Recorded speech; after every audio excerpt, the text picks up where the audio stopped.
ini akan kami berikan kepada Bapak Ibu di kolom chat ya. Oke, siap. Bahan sosialisasi. Nah, bahan sosialisasi ini seperti tadi sudah diungkapkan oleh moderator Ibu Lani bahwa kita masih mendasarkan pada Peraturan Sekretaris Jenderal Kemdikbud nomor 23 tahun 2020 sebagai pelelangan untuk pengadaan ijazah. Betul. Nah, ini outline dari paparan kita ya. Nanti kita akan melihat sejenak Persesjen tentang ijazah. Kemudian ada juga petunjuk khusus penilaian belangko ijazah yang nanti akan kita bahas sama-sama. Kemudian petunjuk khusus penulisan belangko ijazah kurikulum 2013, ini kurikulum 2006, yang pada dasarnya sebenarnya hampir sama ya, hanya bagian belakangnya berbeda. Kemudian petunjuk umum pengisian belangko ijazah. Sebelum ke sana, kami juga ingin memperkenalkan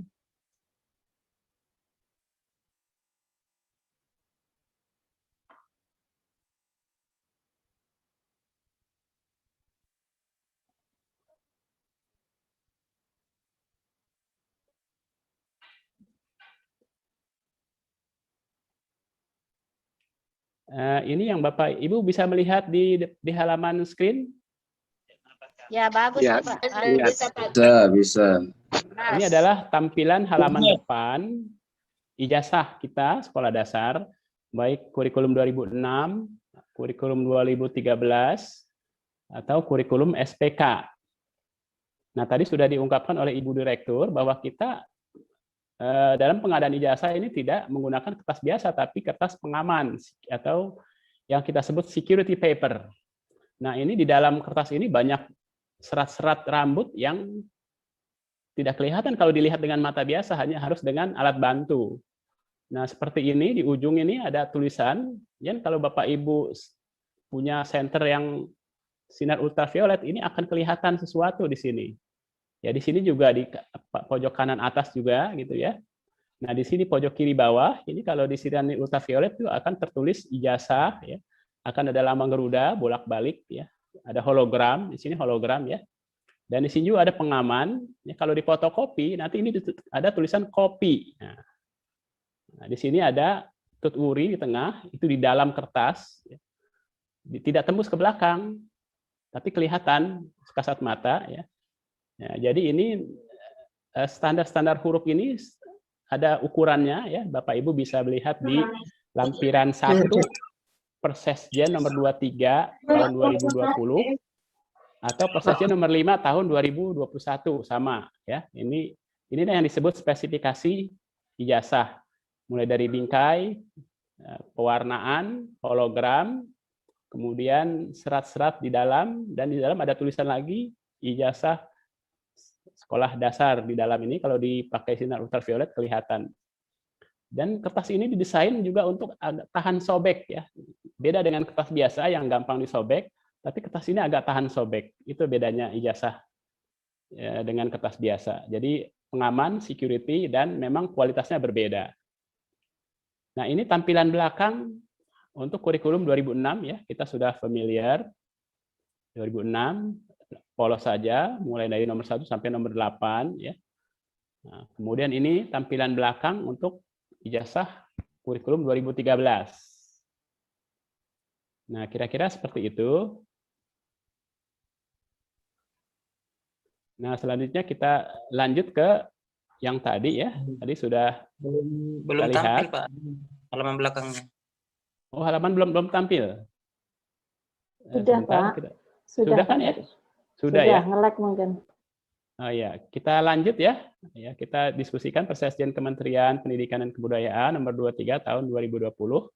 Nanti waktu diskusi juga Bapak Ibu bisa menanyakan di mana bedanya dengan Persesjen nomor 5 tahun 2021 ya.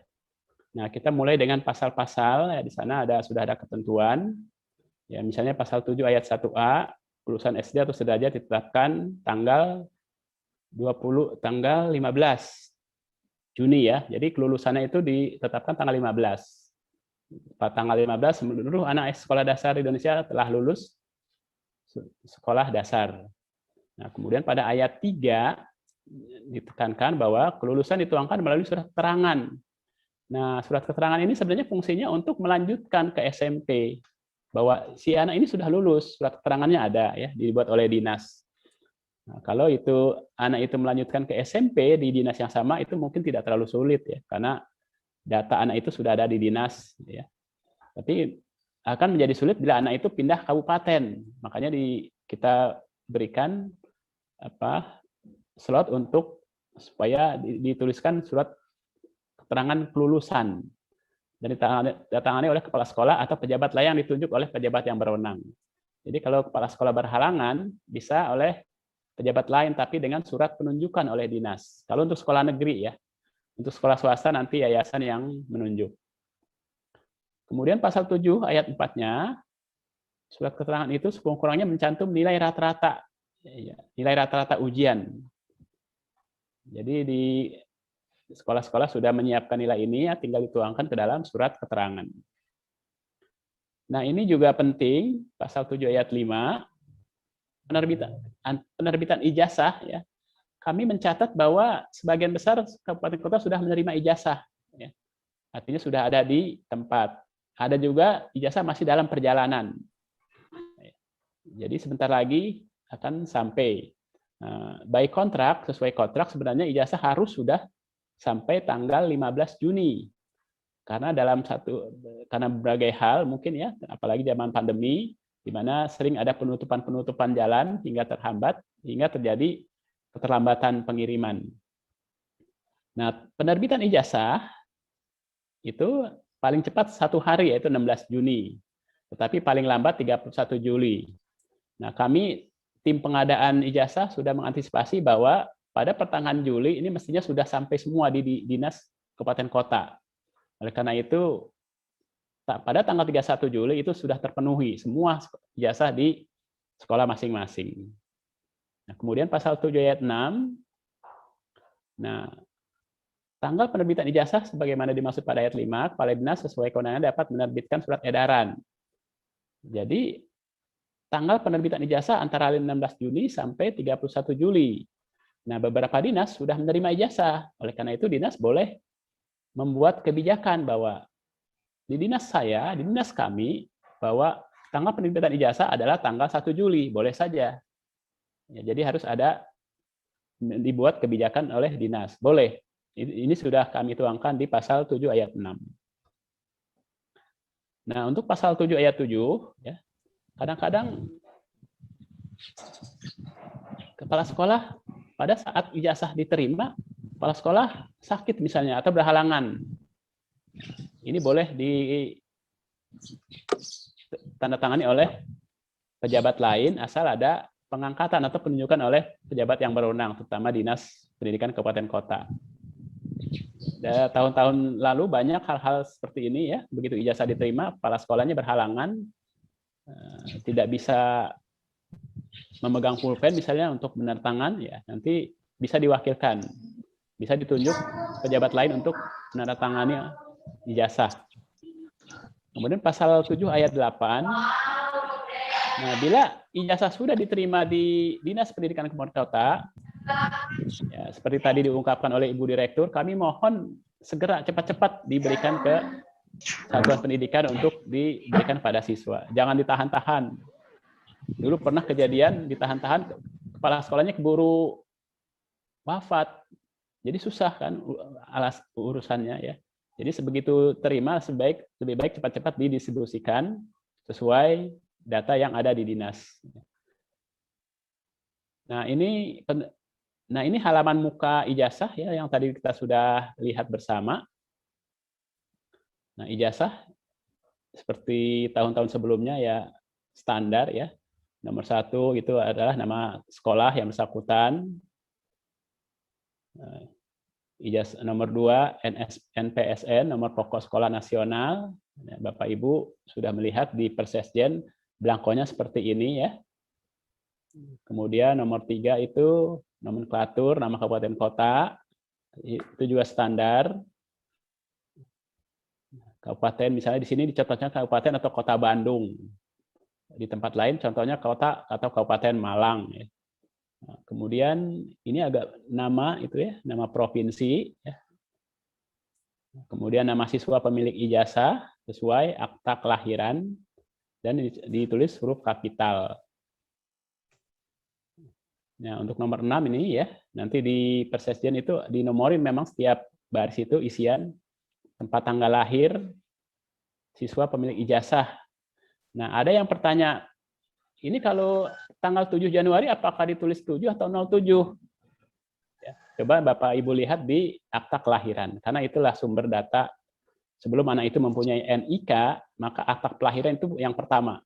Jadi urut-urutannya adalah begitu anak lahir, ada surat catatan dari rumah sakit di mana anak itu dilahirkan, atau catatan bidan, bisa di bidan. Nah, dari catatan itulah dimasukkan ke dalam akta kelahiran.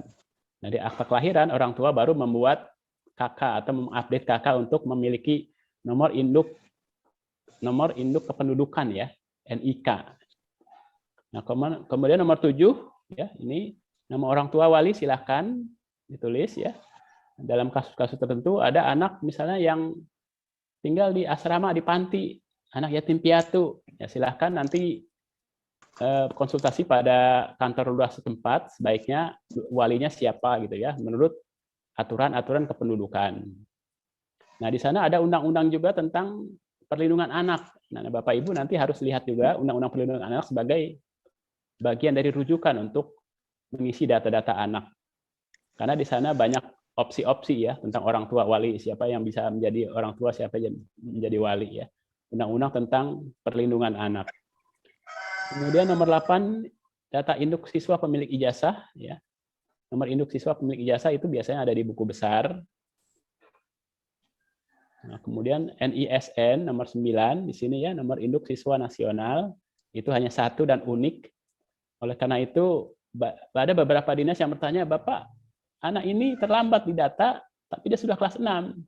Apakah berhak mendapat ijazah? Iya, berhak. Berikan ijazahnya. Sambil pada saat yang bersamaan, NISN-nya diurus. Gitu ya.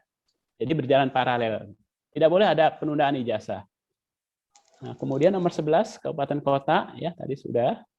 Sesuai nomenklatur yang ada. Nah, tanggal penerbitan. Nah, ini berbeda antara tanggal lulus dengan tanggal penerbitan beda ya. Tanggal penerbitan itu tergantung kebijakan dinas. Tapi menurut persesjen ini antara 16 Juni sampai 31 Juli. Nah, demikian Bapak Ibu. Nah, kita lanjut lagi. Nah, ini nama kepala sekolah. Nama kepala sekolah adalah sekolah yang menerbitkan ijazah ya. Kemarin juga ada bertanya tentang akreditasi, nanti kita diskusi bersama. Kalau sekolah negeri seperti biasa pakai NIP. Kalau swasta tidak usah pakai NIP ya. Kalau tidak ada kepala sekolahnya, hanya PLT ya boleh. PLT itu menandatangani ijazah. Tapi kata PLT ini tidak perlu dimasukkan. Gitu ya. Nah, kemudian dari stempel sekolah ya, tradisi kita sebagai legalitas. Pas foto 3x4 hitam putih atau berwarna. Ada juga menanyakan kemarin, Pak, boleh nggak pakai kerudung anak itu? Karena tidak ada ketentuan di sini tidak boleh. Bagi kami itu boleh, ya. Tidak ada ketentuan di sini tidak boleh ya. Ada juga yang menanyakan, Pak, kalau anak itu tidak punya tangan kanan, jarinya tangan kiri boleh.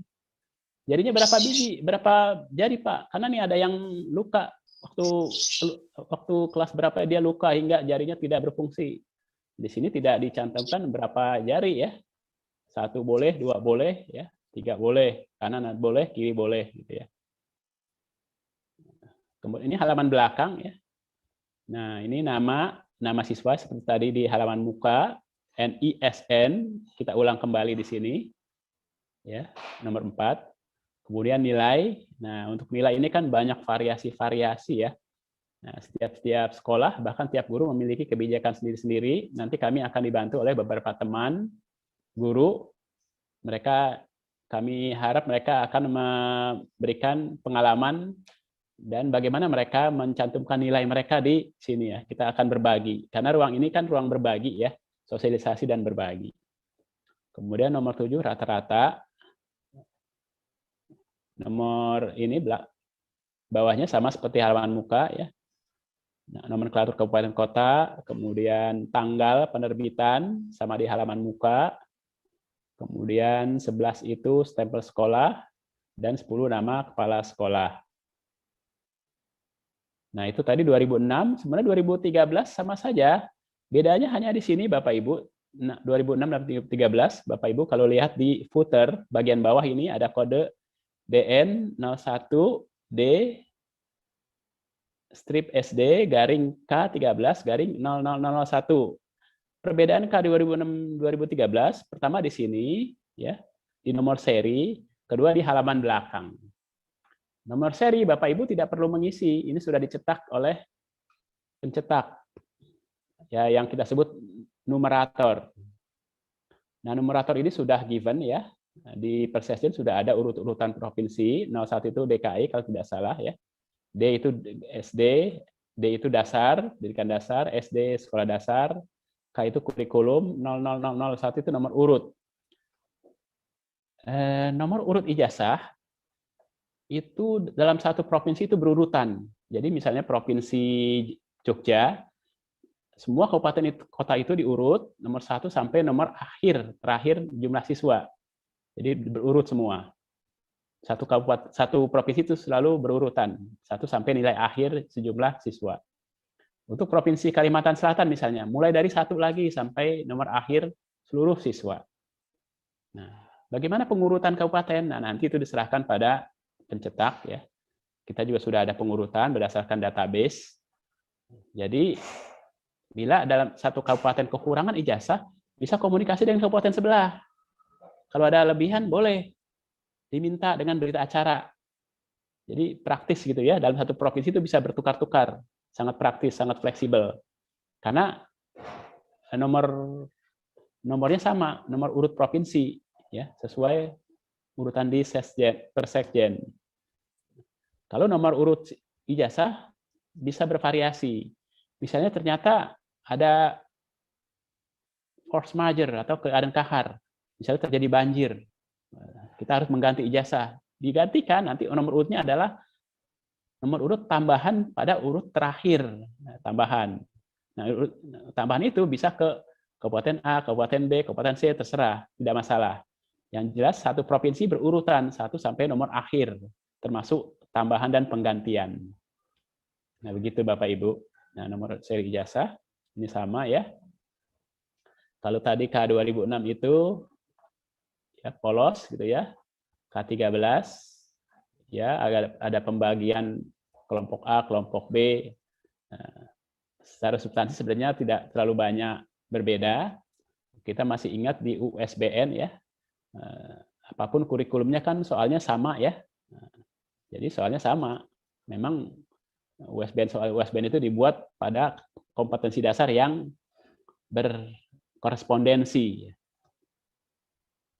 Ini juga banyak ya. Kenapa banyak? Karena ada K13 untuk SD dalam negeri, K13 K2006 untuk SD luar negeri, SILN ya, kita sebut Sekolah Indonesia Luar Negeri, dan ada SPK, Sekolah Satuan Pendidikan Kerjasama. Nah, ini adalah teknis dari penulisan ijazah ya. Ya, pertama harus tulisan tangan, tinta warna hitam, ya, tidak mudah luntur dan tidak mudah dihapus. Nah, saya perhatikan bahwa kalau kita ke ATM itu ya kan ada struknya ya.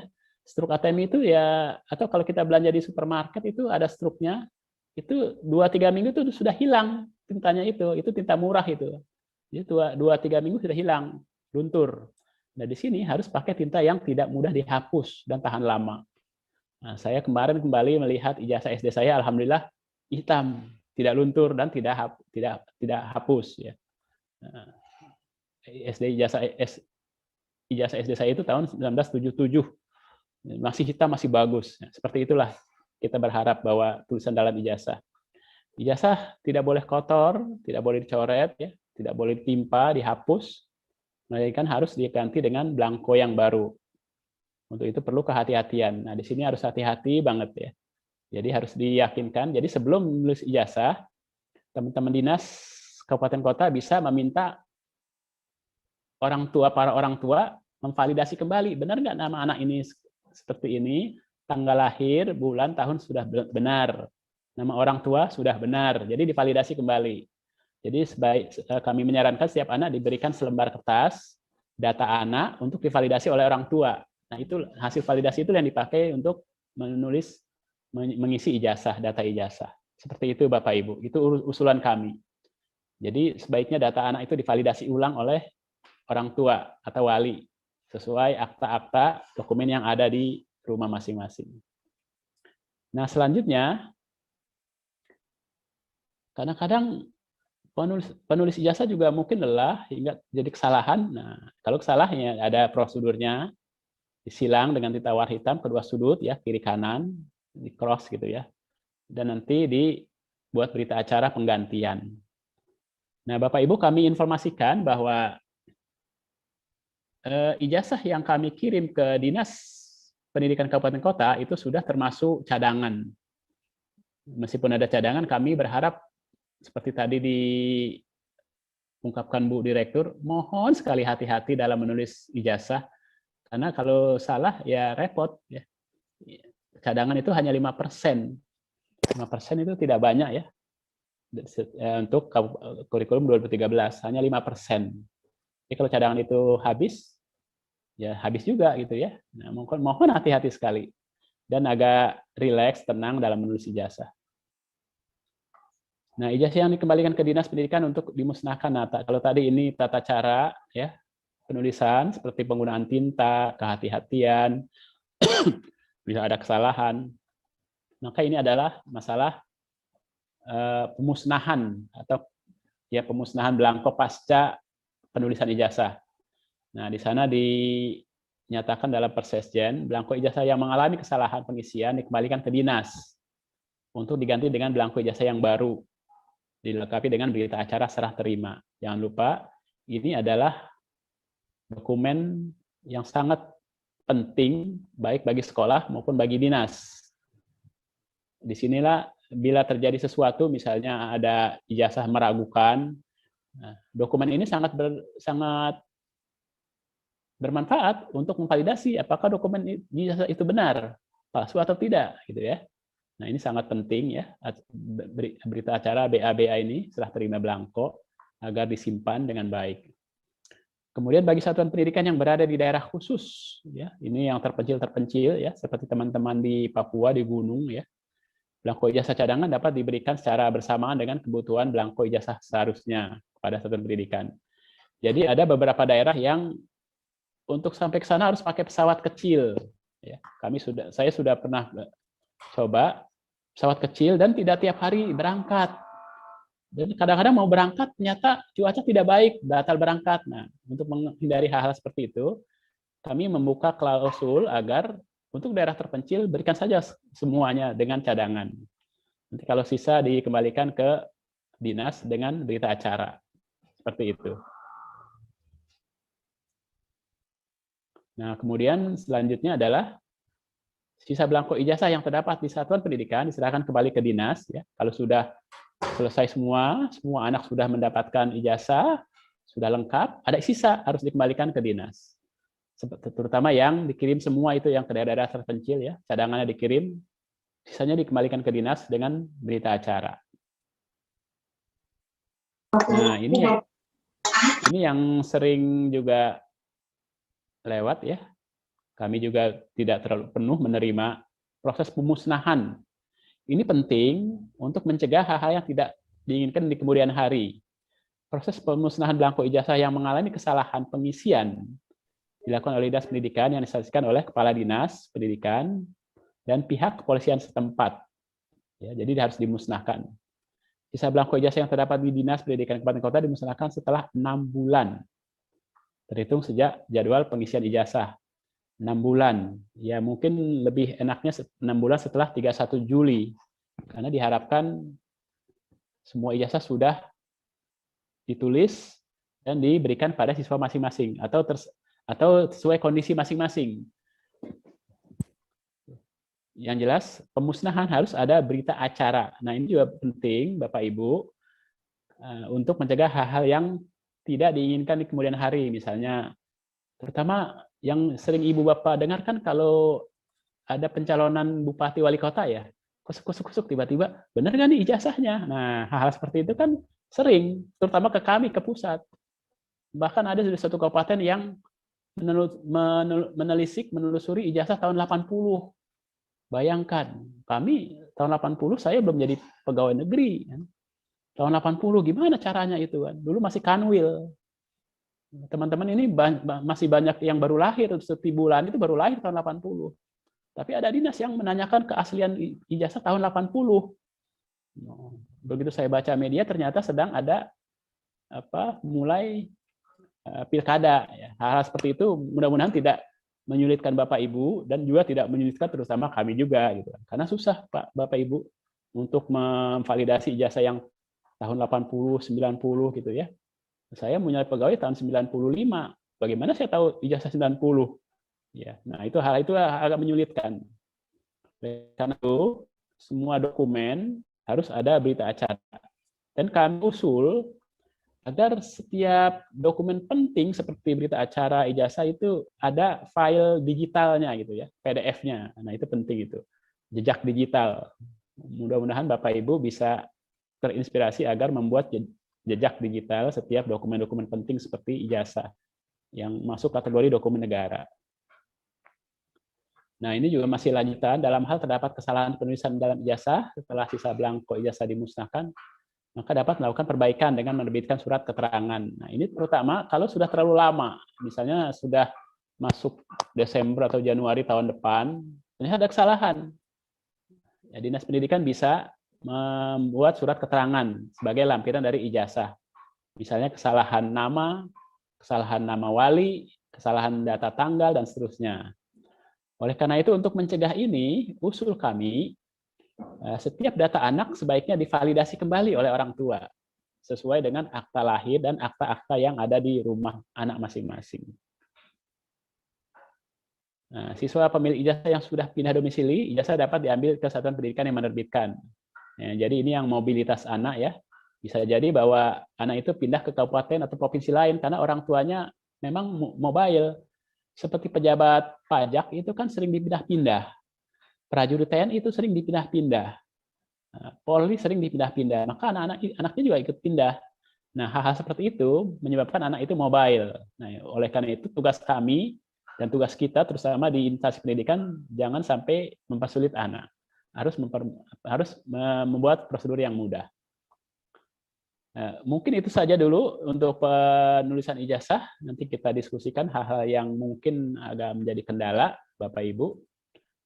Kami mohon maaf bila ada kata-kata atau ucapan yang kurang berkenan.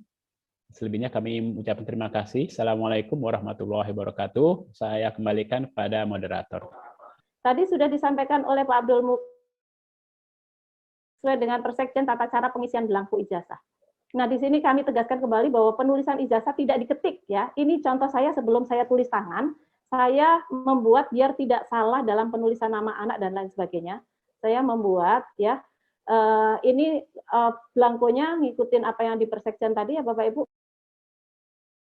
Adalah kurikulum 2013, maka di sini nanti akan muncul ya SDK 13. Nah, ini adalah kode bahwa menyatakan kita itu kurikulum 2013 yang membedakan dengan kurikulum 2006 tadi. Dan sudah jelas bagaimana penulisannya dengan tulis tangan, dengan tinta hitam, dan lain sebagainya. Tadi sudah dijelaskan Pak Mukti, saya tidak mengulang. Di sini ya, sekolahnya mana? Kepala SDN Sekolah Dasar Negeri Baru 01 Pagi. Kebetulan kami kan di SD Baru 1 ya. NTSN sekolahnya dituliskan, kemudian Kabupaten Kota Administrasi Jakarta Timur. Kebetulan saya itu ada di Jakarta Timur ya. Kemudian Provinsi Daerah Khusus Ibu Kota Jakarta menerangkan bahwa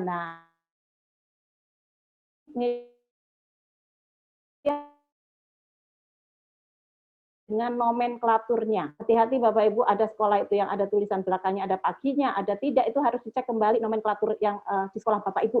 Ya, jangan sampai salah. Kalau di sekolah kami sesuai nomenklatur itu penulisannya adalah Sekolah Dasar Negeri Baru 01 Pagi.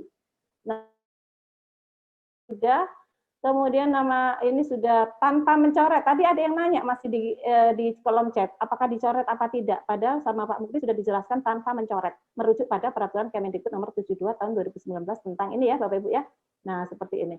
Kemudian Bapak Ibu nama provinsinya juga sudah dituliskan.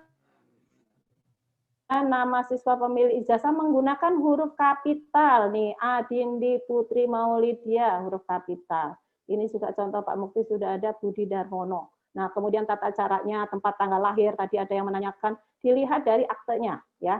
Orang tua pemilih ijazah, tadi ada yang menanyakan, mungkin nanti Pak Mukti akan menjelaskan satu record di Microsoft Word saya ada sampai lebih dari 20 pertanyaan. Kemudian kotanya, tempat menerbitkan, ini ditanya kabupaten kota ya Bapak Ibu di sini ya. Di sini di bawah ini adalah kabupaten kota. Kalau saya kan Jakarta Timur ya, saya tuliskan Jakarta Timur. Kemudian tanggal penerbitan ijazah, nanti kalau cerita Pak Mukti tadi bahwa tanggal, ini sebagaimana dimaksud pada syarat ayat kelima tadi, Kepala Dinas sesuai kewenangannya dapat menerbitkan surat edaran terkait penetapan tanggal penerbitan ijazah. Jadi kita tunggu tanggal ini dari Dinas Pendidikan masing-masing. Ya, jadi tidak boleh kita ngasal ngisi, kita tunggu dari dinas, nanti keputusan dari dinas baru kita berani memberikan tanggal. Nah, kemudian Bapak Ibu di belakang ijazah, ini contohnya Pak Mukti sudah menyampaikan tadi menggunakan nama anak menggunakan huruf kapital, sudah. Nomor induk siswa nasionalnya ditulis, sudah. Nah, ini Bapak Ibu yang membedakan tadi Pak Mukti sudah menjelaskan mata pelajarannya. Kebetulan sekolah kami adalah mata pelajarannya adalah kurikulum 2013. Kalau yang 2006 ya munculnya 2006 dan mapelnya karena kami 2013 ya seperti ini, mengikuti apa yang ada di persekjen tadi ya. Kemudian Bapak Ibu nilai ujian sekolah. Nah, ini yang benar-benar Bapak Ibu bertanya berkali-kali tadi di chat, ujian sekolah Menteri Pendidikan dan Kebudayaan nomor 1 tahun 2021 yang seperti yang saya sampaikan tadi. Jadi jangan sampai siang siur di sini, ini adalah benar-benar nilai pengolahan apa yang sudah dimuat di dalam surat edaran Mendikbud nomor 1 tadi ya, yang ayat ketiga poin C tadi ya Bapak Ibu ya. Di nomor sini Bapak Ibu, ini penulisannya adalah nilai bulat ya Bapak Ibu, kalau kita lihat menggunakan bilangan bulat rentang 0 sampai 100. Nah, jangan sampai nulisnya 8,4, tidak, 84. 89, tidak ada koma-koma, dan ini Bapak Ibu menuliskannya nanti pengolahan Bapak Ibu juga secara benar apa nilai bulat, jangan nilai koma.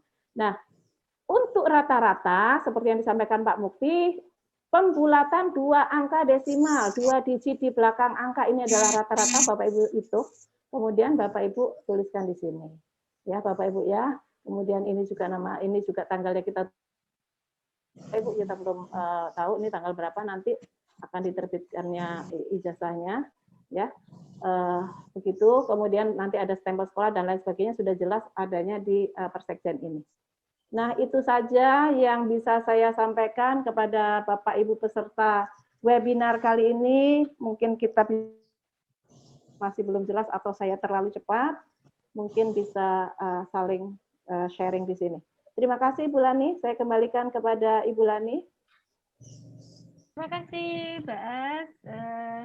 Demikian tadi Bapak Ibu ya, sekali lagi saya ingatkan kembali bahwa ini merupakan apa ya, inspirasi atau aspirasi, jadi pastinya akan berbeda-beda, hanya saja memang kalau kaitannya dengan penulisan itu memang perlu sudah ada cara-cara penulisannya yang tadi disampaikan oleh Pak Mukti dan tadi sebagian dari Bu As ya.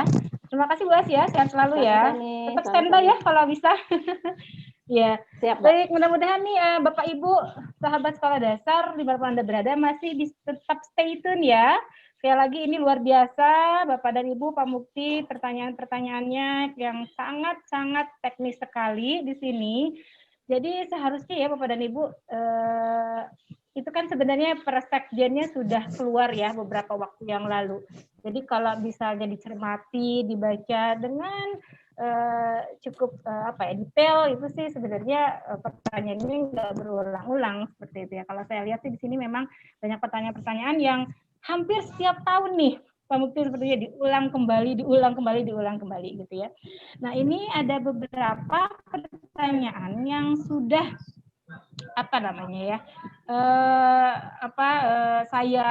saya rangkum di sini. Nah, pertama Pak Mukti mohon responnya itu kaitannya dengan yang menandatangani ijazah. Bisa nggak sih sebenarnya pejabat struktural ya yang memang saat itu menjadi PLT di di wilayah tersebut, terus kan karena tidak ada kepala sekolah yang nanda tangan itu PLT pejabat struktural tersebut nih Pak Mukti, gitu kan. Nah, terus terkait tentang kalau siswa yang memang tadinya katanya sih dari madrasah gitu ya, terus pindah ke SD negeri atau SD reguler gitu, tapi dia sampai saat ini padahal ijazahnya itu sudah hampir mau diisi, itu nomor induk siswa nasionalnya itu nggak muncul-muncul nih Pak, gitu. Nah itu seperti apa ya Pak? Mungkin dua dulu nih Pak, ini kayaknya krusial banget dan banyak sekali pertanyaan yang memang mengarah ke sana. Silakan Pak Mukti.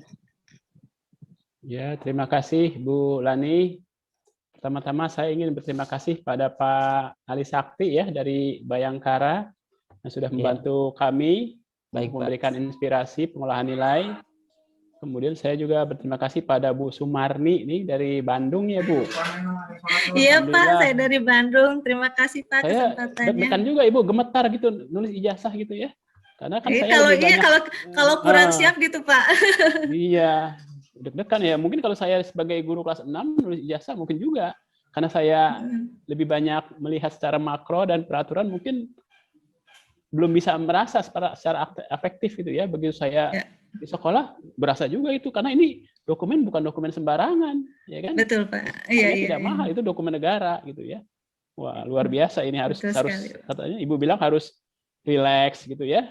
Kemudian harus tenang, siap fisik mental. Nah, itu tambahan tuh buat kami tuh. Baik kami di Dikbud maupun teman-teman guru di teman-teman dinas di kabupaten kota gitu ya. Nah, kemudian kami terima kasih juga pada Bu Asma ya yang telah memberikan pencerahan terhadap pengolahan nilai, dan juga beliau ungkapkan bahwa masalah penilaian itu menjadi kewenangan guru. Nah, jangan lupa ini guru. Oleh karena itu kami di direktorat tidak berwenang untuk menjelaskan bagaimana mengolah nilai, meskipun ada standarnya yaitu SE Mendikbud nomor 1 tahun 2021.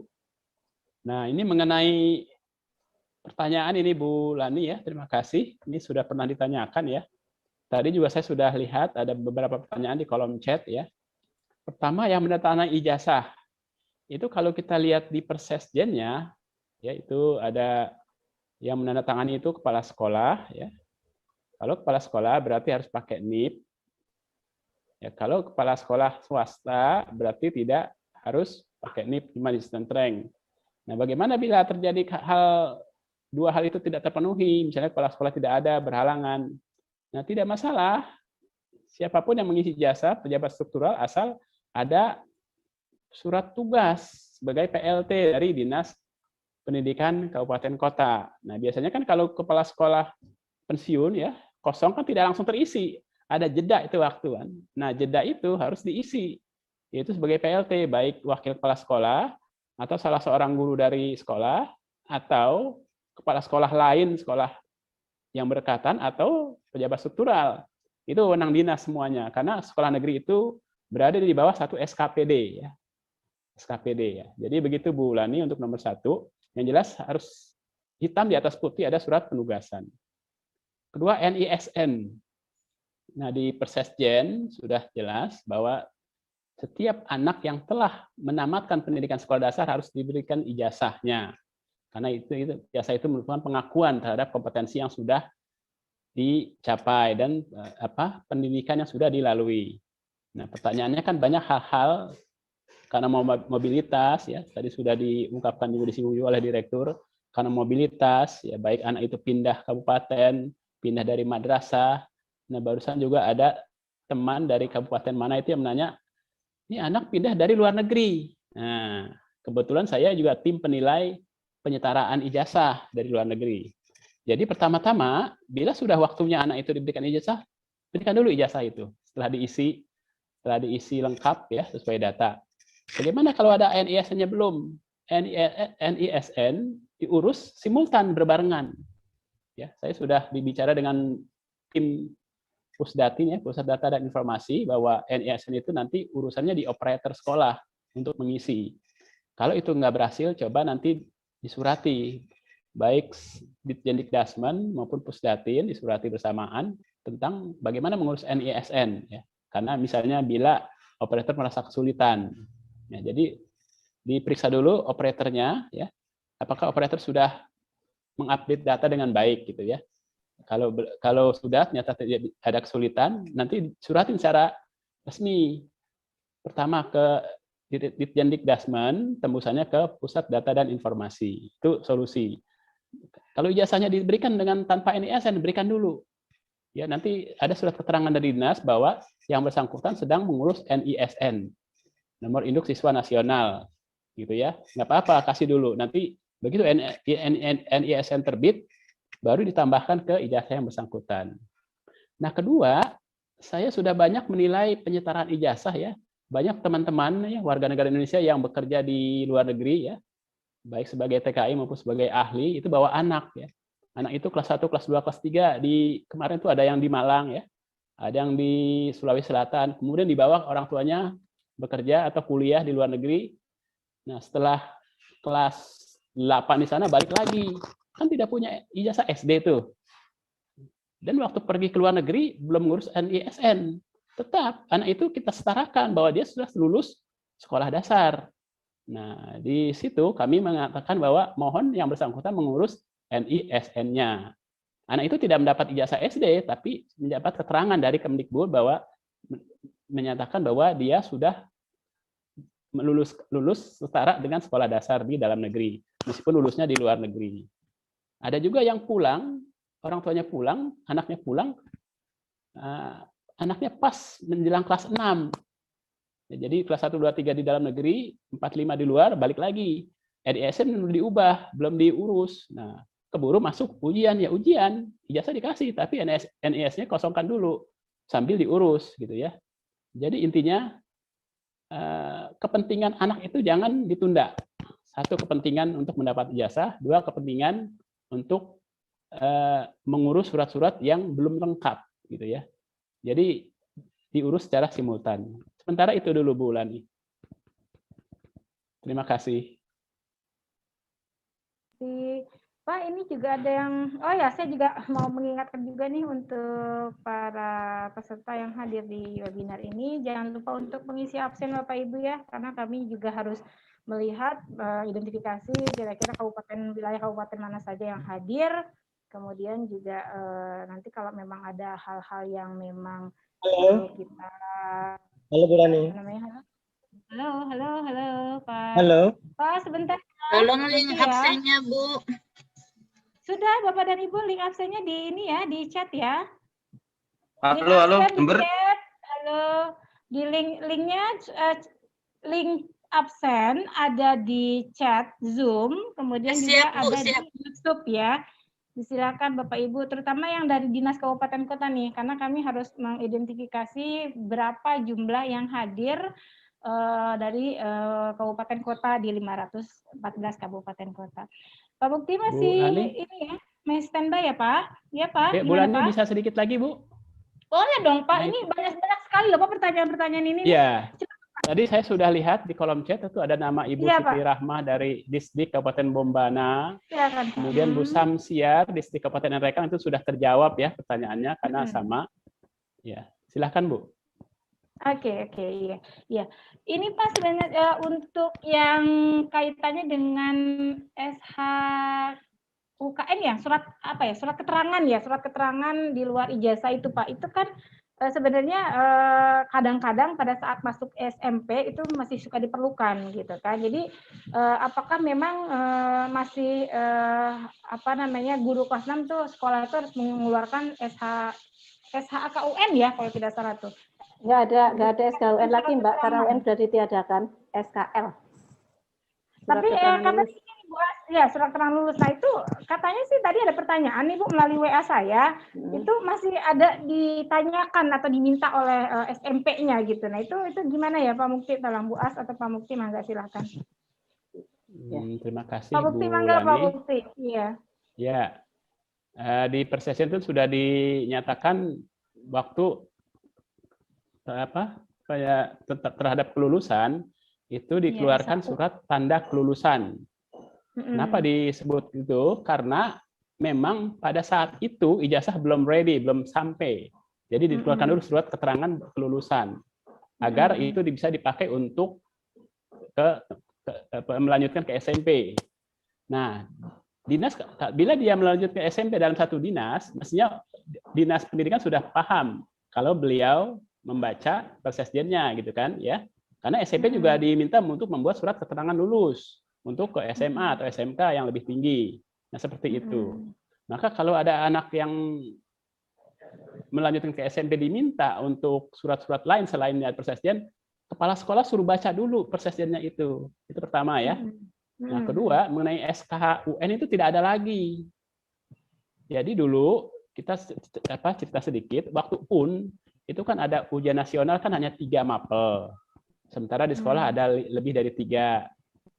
Ya, lebih dari 3. Nah, untuk melihat pengakuan bahwa yang lebih dari 3 itu juga sudah dilalui dengan baik, dibuatlah surat keterangan SKH UN dulu ya namanya ya. Bahwa dia sudah menyelesaikan tingkat pendidikan di sekolah dasar semua mata pelajaran. Nah, setelah UN dihilangkan pada tahun 2014 waktu Menteri Pak Nuh, sebenarnya SKH UN tidak perlu. Tapi banyak dinas ingin mengenakan SHU-SBN. Itu kan sebenarnya adaptasi saja, padahal tidak ada aturannya. Cuma masalahnya, karena mayoritas dinas menggunakan, ya kita menganggap itu praktik baik, ya udah kita open, boleh. Karena kalau tidak malah menyulitkan kan. Nah, terutama nanti begitu anak itu melanjutkan pendidikan ke kedinasan seperti angkatan itu sering melihat hal-hal yang commonplace. Commonplace itu maksudnya ada pada saat itu, bukan ada dalam peraturan. Itu masalahnya kan. Itu berbeda, dua hal yang berbeda antara commonplace yang ada dipraktekkan dengan yang ada di aturan. Aturannya tidak ada SHU-SBN, tapi karena mayoritas dinas membuat, itu seolah-olah mendorong untuk ada semacam kesamaan. Nah, itu ya, seperti itu. Nah, sekarang setelah sejak 2020 kan tidak ada lagi USBN, semua diserahkan guru. Otomatis tidak perlu lagi surat-surat sejenis atau setara dengan SHU-SBN, tidak perlu. Ya, yang perlu adalah surat keterangan lulus yang ada dicantumkan dalam persesjen. Seperti itu Bu Lani. Jadi tidak ada surat-surat lain selain keterangan lulus. Dan keterangan lulus itu fungsinya karena masih menunggu ijazah, belum sampai. Ya, demikian Bu Lani. Ya, jadi maksudnya memang surat SHUS ya Pak ya, karena kan memang UN nggak ada, terus kan USBN udah nggak ada. Nah itu jadi memang sudah tidak perlu lagi ya Pak ya? Tidak perlu. SHUS-nya, oke. Tapi andai kata pun tadi yang saya katakan, kalau misalnya memang andai kata pun ada permintaan dari sekolah tingkat selanjutnya gitu kan, kalau memang itu misalnya bisa mempermudah si anak untuk masuk ke SMP kan sebenarnya berarti diserahkan kembali ke sekolah dong Pak, gitu ya Pak ya? Tidak boleh Bu, menerbitkan surat lain selain surat keterangan lulus yang ada di persen tidak boleh. Oh oke. Berarti memang tidak boleh. Ada SHUS tidak ada dasarnya gitu ya. Oke. Berarti tidak ada dasarnya ya. Surat keterangan lulus ya Pak? Iya, yang sesuai nih Pak. Betul, yang ada di persesjen. Gitu ya. Oke, baik. Terima kasih Bu Lani. Ya, terima kasih Pak Mukti. Baik Bapak dan Ibu itu ya, sekali lagi saya ingatkan bahwa memang tidak ada lagi surat-surat lainnya gitu ya, kecuali surat keterangan lulus dan ijazah tadi gitu ya. Saya memastikan kembali nih Pak, kalau untuk tanggal terbit ijazah itu tanggal 15 Juni ya Pak ya, masih belum berubah ya? Untuk tanggal SD? kelulusan itu tanggal kelulusan dengan tanggal terbit ijazah beda ya. Tanggal kelulusan itu untuk SD 15 Pak. Juni. Tanggal kelulusan tadi sudah diulas Bu Asma ya, terima kasih Bu Asma. Itu coba konsultasi dengan dinas. ya. Barangkali dinas nanti membuat kebijakan untuk dinasnya, misalnya, oh untuk dinas kami tanggal 25 Juli ya silahkan, ya untuk satu kabupaten itu seragam. Boleh jadi bahwa satu kabupaten dengan kabupaten lain akan berbeda tanggal penerbitan ijazah, meskipun satu provinsi. Nah itu jelas kita tulis di Persesjen gitu. Jadi mohon Bapak Ibu, Persesjen ini amankan benar, PDF-nya simpan, karena itu akan berfungsi untuk di kemudian hari. Terima kasih Bu Lani. Ya, baik, terima kasih. Begitu Bapak Ibu ya, sahabat sekolah dasar, dimanapun Anda berada. Sekali lagi, tadi saya ingatkan kembali bahwa tanggal kelulusan itu sesuai dengan Persesjen ya 23/2020 yaitu 15 Juni. Kemudian untuk tanggal penerbitan itu silakan dikoordinasikan dengan dinas kabupaten masing-masing. Begitu ya Pak Mukti ya? Oke. Baik. Oke, Bapak dan Ibu, ini ada lagi ya. Ini banyak sekali pertanyaan nih saya. Sebentar. Silakan Bu, waktu kita masih banyak ya. Iya nih, masih 10.42 Bapak Ibu. Pak, kira-kira kita bisa mengizinkan nggak ya Pak ya? Mungkin ada kita interaktif lah 1 atau 2 orang nih Pak di Zoom meeting kita nih, karena kan ada juga nih berbagai dinas kabupaten kota yang menyampaikan langsung ke kita untuk bertanya. Bolehkah Pak Mukti? Silakan. Oke. Silakan. Baik, Bapak dan Ibu, sambil saya sebentar. Itu Pak Wato itu. Halo, sebentar Pak. Bapak dan Ibu, sambil saya merangkum beberapa pertanyaan-pertanyaan yang datang lagi nih melalui chat YouTube maupun chat Zoom. Saya boleh mengizinkan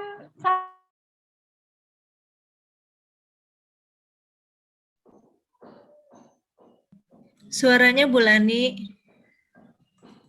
halo. Waduh, ternyata ini termute ya. Sekali lagi Bapak dan Ibu, tadi sudah dapat izin dari Pak Mukti dan mudah-mudahan juga dapat izin dari ketiga Bapak Ibu guru. Saya izinkan untuk yang berada di Zoom meeting ini kita interaktif ya. Mungkin 1 orang dulu, mungkin dari dinas ya.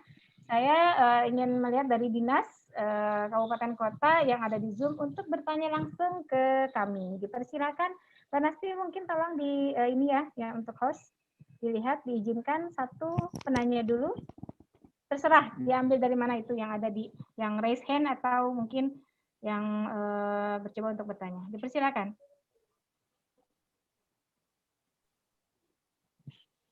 Adakah Bapak dan Ibu? Ini mumpung lah kesempatan. Wato ya. Oh, oke. Bapak dari Pak Muhlis ya? Dari Poliwali Mandar. Dipersilakan Bapak dari Distrik Poliwali Mandar. Pak Muhlis ya, silakan langsung ya Pak. Ya, Assalamualaikum warahmatullahi wabarakatuh. Terima kasih atas kesempatan yang diberikan kepada kami, Bu. Jadi yang ingin kami tanyakan ini terkait sekolah kami yang proses merger. Jadi di sekolah itu sudah tinggal 1 kepala sekolah, Ibu. Jadi yang ingin kami tanyakan, apakah kepala sekolah tersebut bisa mendatangani dua sekolah gitu. Dia tidak menerima lagi SKPLT untuk sekolah yang 1 itu. Terima kasih, mungkin itu Bu. Terima kasih. Assalamualaikum warahmatullahi wabarakatuh. Oke, Pak Mukti, ini pertanyaan yang cukup bagus. Dipersilakan Pak langsung, Pak Mukti. Terima kasih. Mergernya itu kapan ya Pak? Mergernya setelah ujian apa sebelum ujian? Pak Muhlis, ini ada pertanyaan dari Pak Mukti, mergernya kapan ya Pak? Sebenarnya kalau SK mergernya udah lama sih Pak, cuma proses Dapodik ini yang belum selesai Pak. Oh, belum selesai. Iya, jadi di Dapodik itu masih pisah Pak. Dapodik masih pisah. Mungkin terakhir tahun ini. Iya. Ya, terima kasih Pak Muklis dari Distrik Poliwali Mandar ya. Dan mergernya, masalah sekolah merger, dan ini banyak juga di daerah-daerah lain yang merger. Nah, saya melihat bahwa langkah yang diambil Pak Muklis dan kawan-kawan di dinas sudah tepat ya. Diurus dulu Dapodiknya, diatur nomenklaturnya, agar di sana hanya 1 sekolah. Jadi kalau merger kan jadi 1 ya, 1 sekolah, hingga Dapodiknya clear, data-data anak rapi, gitu ya, itu bagus, sudah tepat. Terus ditunggu Pak itu hasil pengurusan Dapodik itu, supaya tidak ada lagi double nama, karena itu nanti komplikasi ke masalah-masalah lain seperti BOS, seperti pendataan sarana dan sebagainya. Nah, kedua, untuk penandatangan ijazah nanti kan ada penunjukan dari dinas kalau kepala sekolah itu ditugasi untuk menjadi kepala sekolah hasil merger, berarti itu SK itu udah sah untuk sebagai penandatangan ijazah, ya. Boleh, ya. Apalagi mergernya sudah lama, ya. Itu boleh. Yang jadi sudah ada keputusan dari kepala dinas bahwa kepala sekolah yang bersangkutan adalah kepala sekolah hasil merger. Berarti kepala sekolah itu yang menandatangani seluruh ijazah anak kelas 6 di sekolah hasil merger. Demikian Pak Muklis, terima kasih. Terima kasih. Ya. Baik, Pak Mukti, ini saya juga atau mungkin ada yang mau bertanya di sini di link Zoom yang dari unsur sekolah, kepala sekolah atau guru, dipersilakan. Satu orang lagi. Itu di Distrik Jeneponto ya yang bertanya ya. Kaltim ya, Jeneponto itu raise hand itu kalau nggak salah Bu Lani. Oh Saya iya. lihat. Silakan yang dari. Ya, makasih Pak Mukti. Oke, Pak. Lanjut Pak. Ya, Langsung ya Pak. saya, Pak. Ya. Siapa namanya siapa Pak? Pak Katli Pak Mukti. Pak Kapli, ya. Ya Pak. Jadi pertanyaan saya cuma sedikit aja. Di kolom tempat penerbitan ijazah Pak, misalnya Kabupaten Jeneponto, yang lalu ini kan cukup Jeneponto, tapi di Juknis itu secara lengkap harus ditulis kabupaten atau kota. Persoalannya di kolom, kemudian saya bawa ijazah ini, Iya. di kolom Berarti di kolom sudah sampai ijazahnya Pak ya? Ya, Sudah sampai ya? itu di kolomnya. Ya, di kolom penerbitan tempat penerbitan ijazah itu bahkan kecil, agak kecil. Iya. Apakah boleh disingkat kabupaten atau diperpanjang kabupatennya? Boleh Pak, singkat saja Pak, kalau terlalu kecil Pak, Kab titik ya.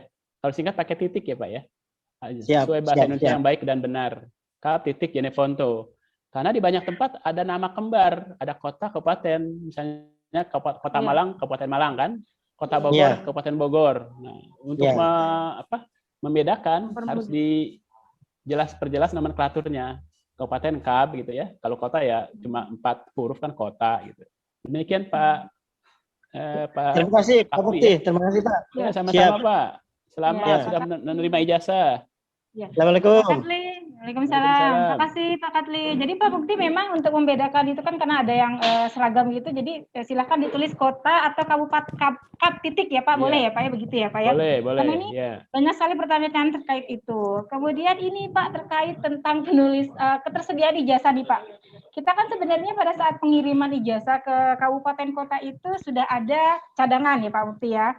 Oke, sudah ada cadangan. Nah, terus ini memang yang namanya kita hanya manusia biasa yang terkadang memang sewaktu-waktu jika memang pada saat penulisan itu ternyata melebihi kesalahannya itu banyak Pak. Jadi sehingga cadangannya sudah hampir habis, tetapi ini masih kekurangan. Nah itu apa yang harus dilakukan mereka sih Pak? Gitu untuk mengatasi itu. Pertanyaan dari mana Bu Lani? Ada beberapa sih Pak. Ada beberapa ini sebelumnya sih Pak gitu. Tapi sih saya sudah mengingatkan bahwa ini harus hati-hati sekali gitu untuk penulisannya. Untuk hal itu tidak kami jawab di sini ya karena cadangan sudah ada. Nanti kalau terjadi baru surati kami gitu Bu Lani ya. Secara tertulis gitu ya. Iya. Baik. Oke. Jadi itu Bapak Ibu ya. Special case. Jadi jadi kita fokus pada hal-hal yang pernah terjadi dan mungkin terjadi. Tapi kalau hal itu karena itu kontraknya sudah sekian ribu lembar, juta lembar, ya, dan sudah ada bumper ya, buffer namanya ya, cadangan, masih salah nanti hubungi kami secara tertulis gitu ya. Seperti itu Bu Lani. Oke Pak, terima kasih. Jadi itu special case lah. Iya, siap. Jadi siapapun tadi yang bertanya, mohon diperhatikan ya sekali lagi. Tapi ini di sini intinya adalah masa sih gitu kan sudah diberi cadangan, tapi penulisannya itu ya memang harus sangat hati-hati sekali gitu. Jadi ya silakan dengan adanya ini merupakan salah satu upaya kita Bapak dan Ibu, ikhtiar kita agar kejadian kesalahan-kesalahan atau kekeliruan dalam penulisannya tidak terjadi lagi gitu Bapak Ibu ya. Jadi Pak ingat Mukti, saja ini ingat saja tadi paparan Bu Sumarni harus rileks, tenang gitu ya. Jadi ingat. Jadi waktu ingat pesan Bu Sumarni, rileks, tenang, happy gitu ya. Kalau udah ngantuk ya udah tinggalin. Kalau keringetan, oh jangan. Apalagi gemetar gitu ya. Gitu ya Bu Lani ya. Iya. Ya, Pak, betul Pak. Pak Mukti, terkait tentang alat tulisnya nih Pak Mukti, ini ada yang bertanya nih, kira-kira mungkin kita bisa, Bu, bisa nggak ya ada apa ya, rekomendasi pulpen yang benar-benar bisa dipergunakan gitu. Jadi karena kan ini kaitannya seperti tadi, biar tetap bertahan, kemudian kan tidak luntur atau tidak cepat pudar gitu Pak. Kira-kira memang kita adakah rekomendasi pulpen atau apapun itu Pak yang memang bisa dipakai oleh para guru kita? Kayaknya nggak ada, Bu. Nggak ada ya Pak ya. Saya Jadi nggak memang bisa, hitam nggak bisa gitu ya. merekomendasi jenis pulpen tuh nggak Betul. paham tentang pulpen. Nggak gitu boleh ya. juga ya Pak. Betul, nggak boleh Nggak juga. boleh juga. Ini saya kasih iklan apa ya? Iya, Iya, baru jadi nggak, Bu ya. hitam ya Pak ya, karena memang Eh? hitam. Yang Ya, penting jadi intinya memang harus jadi intinya hitam, dan warna hitam ya. warna hitam Ya. dan tahan, tidak mudah luntur. Oke. Nah, tadi saya sudah menyinggung bahwa ijazah SD saya yang terbit tahun 77 itu masih jelas, tidak luntur, tidak berpendar, tidak. Nah, seperti itu. Oke, iya, Iya, iya, Bu. iya. Baik, oke, makasih Pak. Oke, Bapak dan Ibu ini yang ada di Zoom, boleh dong yang ibu-ibunya nih bisa bertanya, mau bertanya ke kami, dipersilakan dari tadi soalnya bapak-bapak terus nih. Silakan ibu-ibu yang ada di Zoom meeting. Tapi mohon ya, tidak berulang ya pertanyaannya ya. Mudah-mudahan nih Bapak dan Ibu yang ada di Zoom mengikuti dari awal, sehingga pertanyaan-pertanyaan yang memang sudah dijawab atau sudah disampaikan atau sudah direspon oleh Pak Mukti tidak dipertanyakan kembali. Ada lagi kah pertanyaan? Atau sudah? Pak Mukti kaitannya dengan tawarkan juga, Bu. penulisan. Tawarkan juga Bu Asma atau apa ada tambahan Bu Asma, Bu Sumarni dan Oh, Pak iya. Ali itu.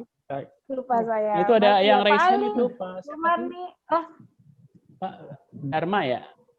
Dikbud mana itu? oh, Yang ini raise banyak hand. sih Pak yang raise hand nih dari Ya, coba. Dikbud Munaf. Silakan loh, menambahkan- Bapak langsung aja tuh. Oh, Bu Asmaul, mangga Menambahkan. silakan Tadi nambahkan. banyak Ya. yang teman-teman bertanya terkait NISN, Bapak Ibu memang operatornya itu harus melakukan verbal kalau ada NISN ganda. Verbal NISN, kemudian Bapak Ibu bisa cek di websitenya Kemendikbud ya, nanti saya kasih di link chat untuk mengecek apa NISN putra-putri Bapak Ibu ya. Akan muncul nanti apakah itu ganda, apakah itu kalau muncul ini bisa Bapak Ibu cetak dan diberikan ke orang tuanya. Sekolah kami seperti itu, setiap anak kami print out-kan NISN yang dari websitenya Kemendikbud itu. Dan itu insya Allah kalau nggak ganda akan muncul sendiri. Kalau ganda akan ada tulisannya NISN terdata ganda dan lain sebagainya. Itu ya Bapak Ibu ya. Ya, terima kasih Bu Asma. Ini. Oke. Ya, sama-sama Pak. Baik, ini Pak Mukti ini ada apa namanya? Ada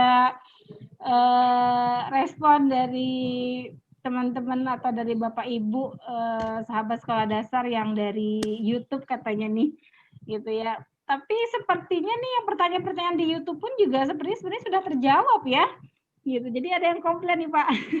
Oke, kita coba cari yang dari YouTube ya.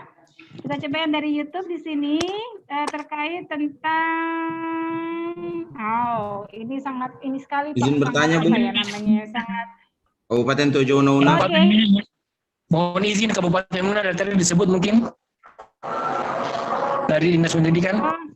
Oke, satu-satu ya Pak, satu-satu ya Pak, satu-satu.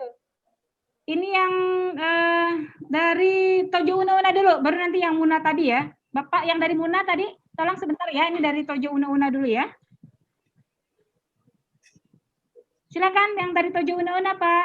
Ya, terima kasih. Assalamualaikum warahmatullahi wabarakatuh. Tanpa mengurangi rasa hormat, kami langsung terkait dengan paparan materi dari Pak Mukti tentang penulisan ijazah. Kami pertajam kembali Pak. Dalam hal Kepsek tidak bisa bertanda tangan, maka Kepala Dinas menunjuk atau mengangkat pejabat untuk menandatangani ijazah. Itu di Persesjen nomor 5 atau Persesjen 23 di bagian mana ya Pak?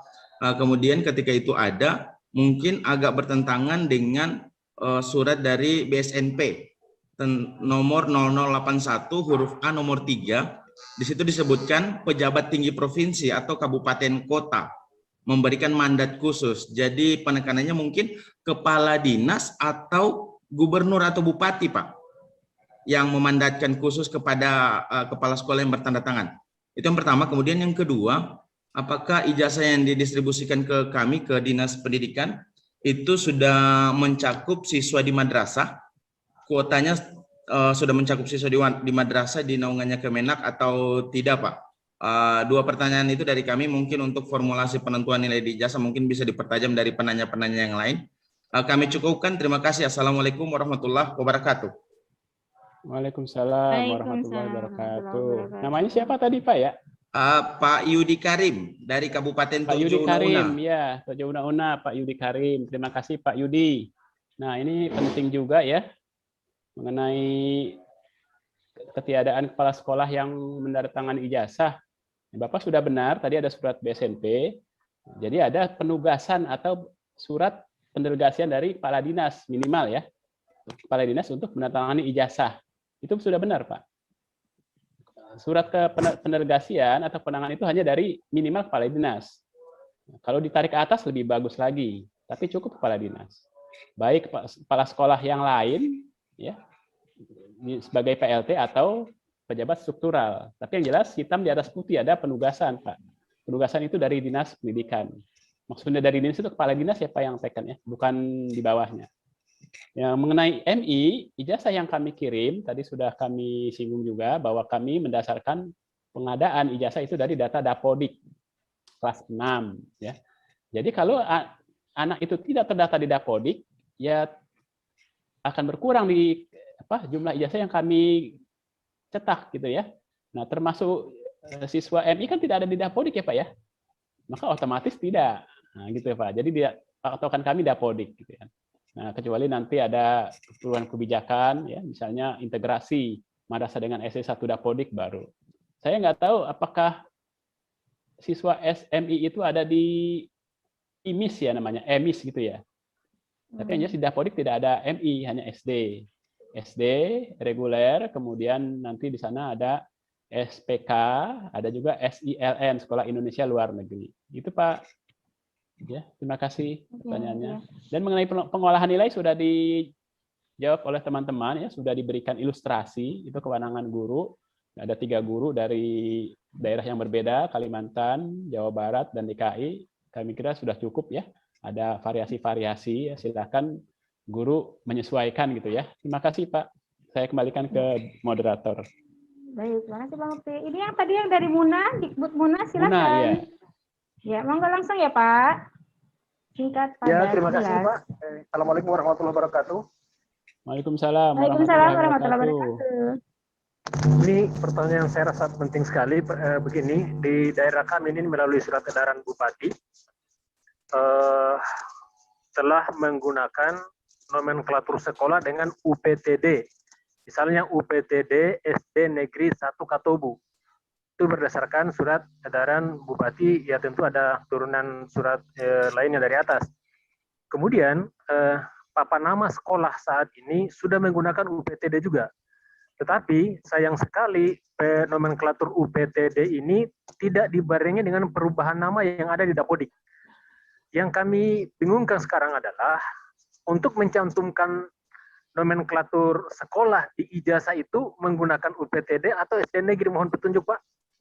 Tanpa UPTD atau dengan UPTD, mohon petunjuk ya, karena tadi ada nomenklatur di daerah kami tetapi tidak dibarengi dengan perubahan nomenklatur di Dapodik.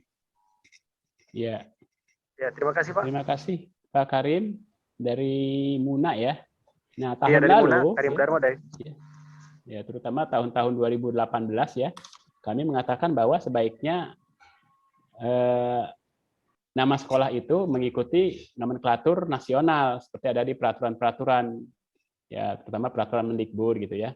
Nah, karena dulu waktu 2018 asumsi kami adalah bahwa salah satu tugas di Kementerian Pendidikan dan Kebudayaan itu setelah adanya undang-undang desentralisasi kan hanya mengatur masalah kriteria-kriteria ya, kriteria-kriteria yang bersifat nasional gitu Pak ya.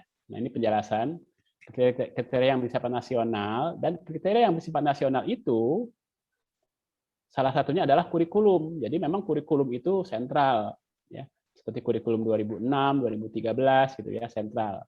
Dan konsekuensi dari kurikulum itu nanti adalah di masalah ijazah, karena spek ijazah masih ditentukan Kemdikbud karena itu kriteria nasional.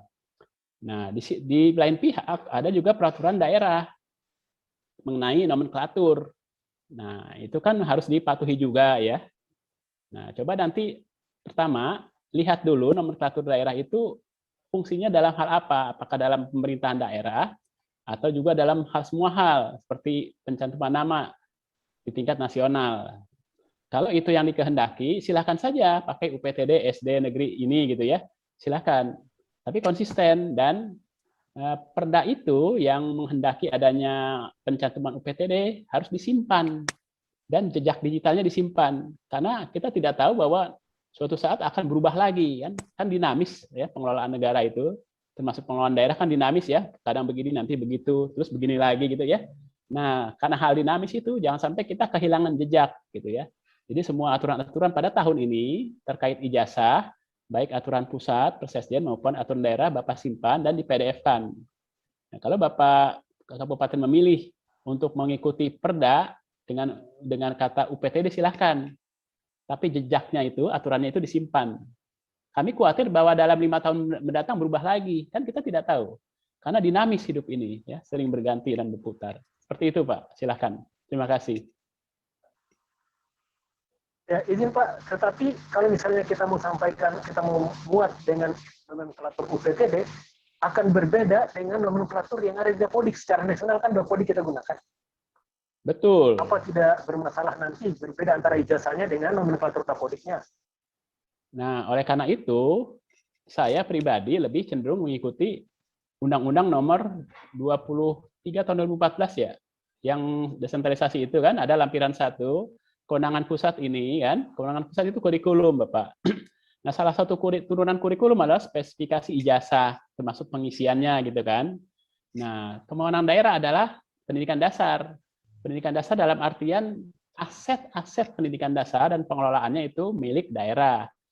Tapi begitu mengenai kurikulum dan kriteria-kriteria nasional terkait pendidikan dasar itu masuk wilayah pusat. Nah, silahkan membaca, menyesuaikan dari undang-undang itu, Bapak.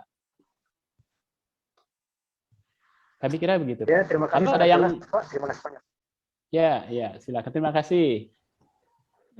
Jelas ya Pak. Jadi memang sebaiknya kita cari aman, betul. Karena kan memang kehidupan ini kan dinamis. Jadi kalau memang amannya sih, saya juga berpendapat sama dengan Pak Mukti, ya sesuaikan dengan yang nasional saja sesuai dengan peraturan. Namun kalau memang ada tuntutan dari wilayah masing-masing, itu tadi tolong disimpan ya Pak ya, record dari peraturan dari daerah tersebut. Oke, Pak, ini ada yang lebih teknis lagi nih Pak dari YouTube nih. Takutnya nanti yang di YouTube merasa dianaktirikan. Ini ada pertanyaan Pak dari YouTube kaitannya dengan penulisan orang tua, nama orang tua gitu ya. Jadi gimana nih kalau nama orang tuanya misalnya sudah almarhum. Jadi apakah harus ditambahkan ALM-nya itu almarhum atau almarhumahnya atau tidak perlu gitu ya. Terus bagaimana juga dengan orang tua sambung gitu kan. Jadi ya apa misalnya ada 2 orang tua, ada 2 ayah gitu, yang satu ayah kandung atau ayah sambung gitu, itu seperti apa itu Pak? Pada sesuaikan dengan yang di akte atau bagaimana? Karena memang banyak kasus-kasus teknis seperti itu untuk penulisan orang tua, nama orang tua. Iya, terima kasih Bu Lani. Ya, kalau orang tua sudah almarhum ya sesuai, kalau ini kan SD ini ijazah pertama ya. Ijazah pertama orang tuanya misalnya ayahnya almarhum. Kalau wali kan, nah nanti coba tolong rujuk juga ke Undang-Undang tentang Perlindungan Anak. Ya. Di sana ada definisi tentang wali. Wali itu bukan cuma ayah, ibu juga wali. Selain itu juga ada boleh berperan sebagai wali. Karena di ijazah itu orang tua garing wali kan. Jadi dibuka option itu. Nah, jadi ini kembali ke keluarga, mau pakai nama apa nih, gitu kan? Nah, kemudian kalau itu ada misalnya ayah biologis, terus ada ayah angkat itu ada putusan pengadilan yang terakhir, itu kan sangat kuat gitu ya. Nanti kembalikan ke keluarga, mau ayah angkat atau ayah biologis. Nah, konsultasikan juga kepada kelurahan mengenai kalau ada masalah-masalah tentang kependudukan gitu ya. Jadi pertama-tama yang bisa menjawab itu keluarga dulu, mau pakai yang mana nih? Dua-duanya sah kan? orang tua biologis sah, orang tua angkat sah karena ada putusan pengadilan, gitu ya. Dan itu sah, sangat kuat. Apalagi putusan pengadilan lebih akhir kan. Nah itu nanti kembali ke berpulang ke keluarga. Dan itu kan masalah tidak hanya masalah hitam di atas putih, tapi itu kan masalah rasa, perasaan. Dia sudah mendidik saya, membiayai saya. Nah hal seperti itu harus dipertimbangkan juga. Nah jadi yang bisa menjawab orang tua dulu gitu ya. Demikian Bu Lani. Oke, baik. Lalu bagaimana nih Pak, kalau memang misalnya di akte kelahiran si anak itu sudah dari aktenya itu sudah misalnya ada kesalahan pengetikan misalnya dalam nama bulan kelahiran si anak gitu yang harusnya memang kalau secara bahasa Indonesia yang baik dan benar gitu misalnya penggunaan kata November atau November. Nah itu apa tetap diikuti saja sesuai dengan aktenya si anak atau penulisannya gitu kan, baik itu tulisan angka dengan menggunakan 0 atau tidak gitu ya, seperti misalnya 6 Januari ditulis 06 Januari seperti itu Pak. Itu apakah memang disesuaikan saja dengan aktenya si anak atau bagaimana Pak? Nah ini sudah dijawab tadi sudah disinggung ya oleh Bu Asma ya tentang apa data anak di sekolah Bu Asma. Bu Asma masih follow ya? Kalau Bu Asma kan mendasarkan ini pada akta lahir. Nah, ya, Bu Asma ya, pada akta lahir Bu ya? Iya, betul. Nah, karena Bu Asma kan latar belakangnya ini di DKI nih, ya Bu ya? Latar belakang DKI, di mana kependudukan itu sangat mudah, artinya tidak rumit gitu ya, tidak jauh, dan gratis ya, dengan kebijakan yang sangat bagus. Nah, sementara teman-teman banyak di daerah-daerah agak pedalaman, dan untuk ke kelurahan juga jauh. Nah, itu juga membuat masalah juga Bu. Nah, mengenai penulisan, karena ini ijazah SD ini pertama ya, kalau dilihat akta lahir itu tidak ada kata 07 Juli gitu, tidak ada 7 Juli. Kan di akta itu tidak ada angka, hanya tulisan. Ternyata telah lahir dari pasangan A, B pada tanggal sekian ya, tanggalnya tidak ada 0. Kalau 7 ya 7 saja Bu Lani gitu ya. Betul sekali. Jadi di kalender mungkin juga tidak ada 01 sih Pak. Iya, di kalender juga memang tidak pakai 0 juga bulan nih ya. Kalau mau ikut kalender itu lebih bagus ya. Di persesnya juga memang tidak kita waktu itu tidak terpikir bahwa angka harus 2 digit atau 1 digit gitu ya. Seperti di komputer kan 2 digit 01 00 terus gitu ya. Nah, sebaiknya sih mengikuti kalender saja, Bu. Artinya yang baku ya. Kalau 7 ya 7 Juli, kalau 17 ya ada satunya 17, 27 gitu Bu. Seperti itu Bu Lani. Oke, ya. Baik, Bapak dan Ibu, saya berikan kesempatan lagi nih untuk yang di Zoom meeting untuk bertanya langsung. Kita masih ada beberapa menit lagi ya, karena tadi mohon izin Pak Mukti karena tadi kita mulainya jam 8 lebih, gitu kan. Silakan, jadi mungkin Bu. kita coba mengakomodir pertanyaan-pertanyaan yang bisa ditanyakan secara langsung. Silakan, ini yang kebetulan dari Zoom meeting banyak sekali ya yang mau bertanya. Sebentar, saya mencari ibu nih ya sebenarnya. Bu Siti Rahma, Disdik Kabupaten apa ini tadi? Sebentar. Bu Siti Rahma, halo. Bu Siti Rahma, masih standby di? Nah, sepertinya sudah dibuka nih. Silakan Bu, langsung ya Bu. Bu Siti Rahma, Disdik Kabupaten apa ini? Sebentar. Halo, Bu Siti Rahma, dipersilakan. Pak Tulus, mau bertanya Pak? Nanti ya Pak? Oh tidak. Salam kenal ya Pak Tulus. Silakan, Bu Siti Rahma. Ini sudah raise hand. Kemudian juga, halo, Assalamualaikum Bu Siti Rahma. Atau Pak Selvis Pahuwatu? Pak Selvis mau bertanya? Oh, oke. Dari Gorontalo juga Mbak, kayaknya itu. Ya, dari Pak Selvis Gorontalo, Pahuwatu. Oh, Pahuwatu silakan Pak. Ya, terima kasih pada Pak Mukti sini kami. Memang ini pertanyaan yang sudah banyak disampaikan ke Pak Mukti terkait dengan penandatanganan belangko ijazah bagi sekolah yang belum terakreditasi atau tidak terakreditasi. Nanti siapa nanti akan menandatangani jasa dari sekolah tersebut? Nah, karena pertanyaannya nanti akan bersambung, boleh dijawab dulu, Bu? Ya, nah, akreditasi ya Pak? Ya. Ya. sekolah yang belum terakreditasi atau tidak terakreditasi, nanti yang apakah kepala sekolahnya bisa menandatangani? Karena kalau menurut BSNP itu tidak boleh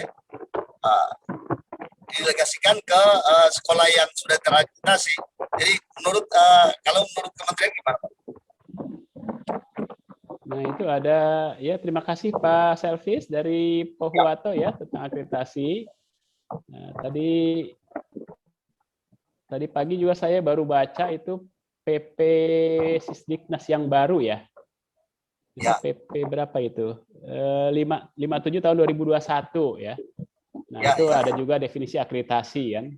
Jadi dari undang-undang turunannya PP kan kementerian ya. Sementara waktu Pak Muhajir semua perangkat akreditasi itu dicabut gitu ya, mau disederhanakan gitu ya. Itu kalau nggak salah peraturan menteri terakhir itu tentang nomor berapa itu. Jadi tadi saya baru lihat ada Permendikbud waktu zaman Pak Muhajir itu mencabut semua peraturan Permendikbud tentang akreditasi yang sebelumnya tahun 2017 kalau nggak salah ya. Nah, pertama-tama akreditasi itu kan apa ya? Saya tadi sudah melihat definisi akreditasi di ini ya, di KBBI ya, online ya. Akreditasi itu adalah pengakuan terhadap lembaga pendidikan yang diberikan oleh badan yang berwenang ya setelah dinilai. Nah, setelah dinilai kan sekolah itu dinyatakan layak atau tidak ya. Kita belum bicara peringkat ya Pak ya. Ada A, B, C, D, tidak. Kita bicara layak atau tidak.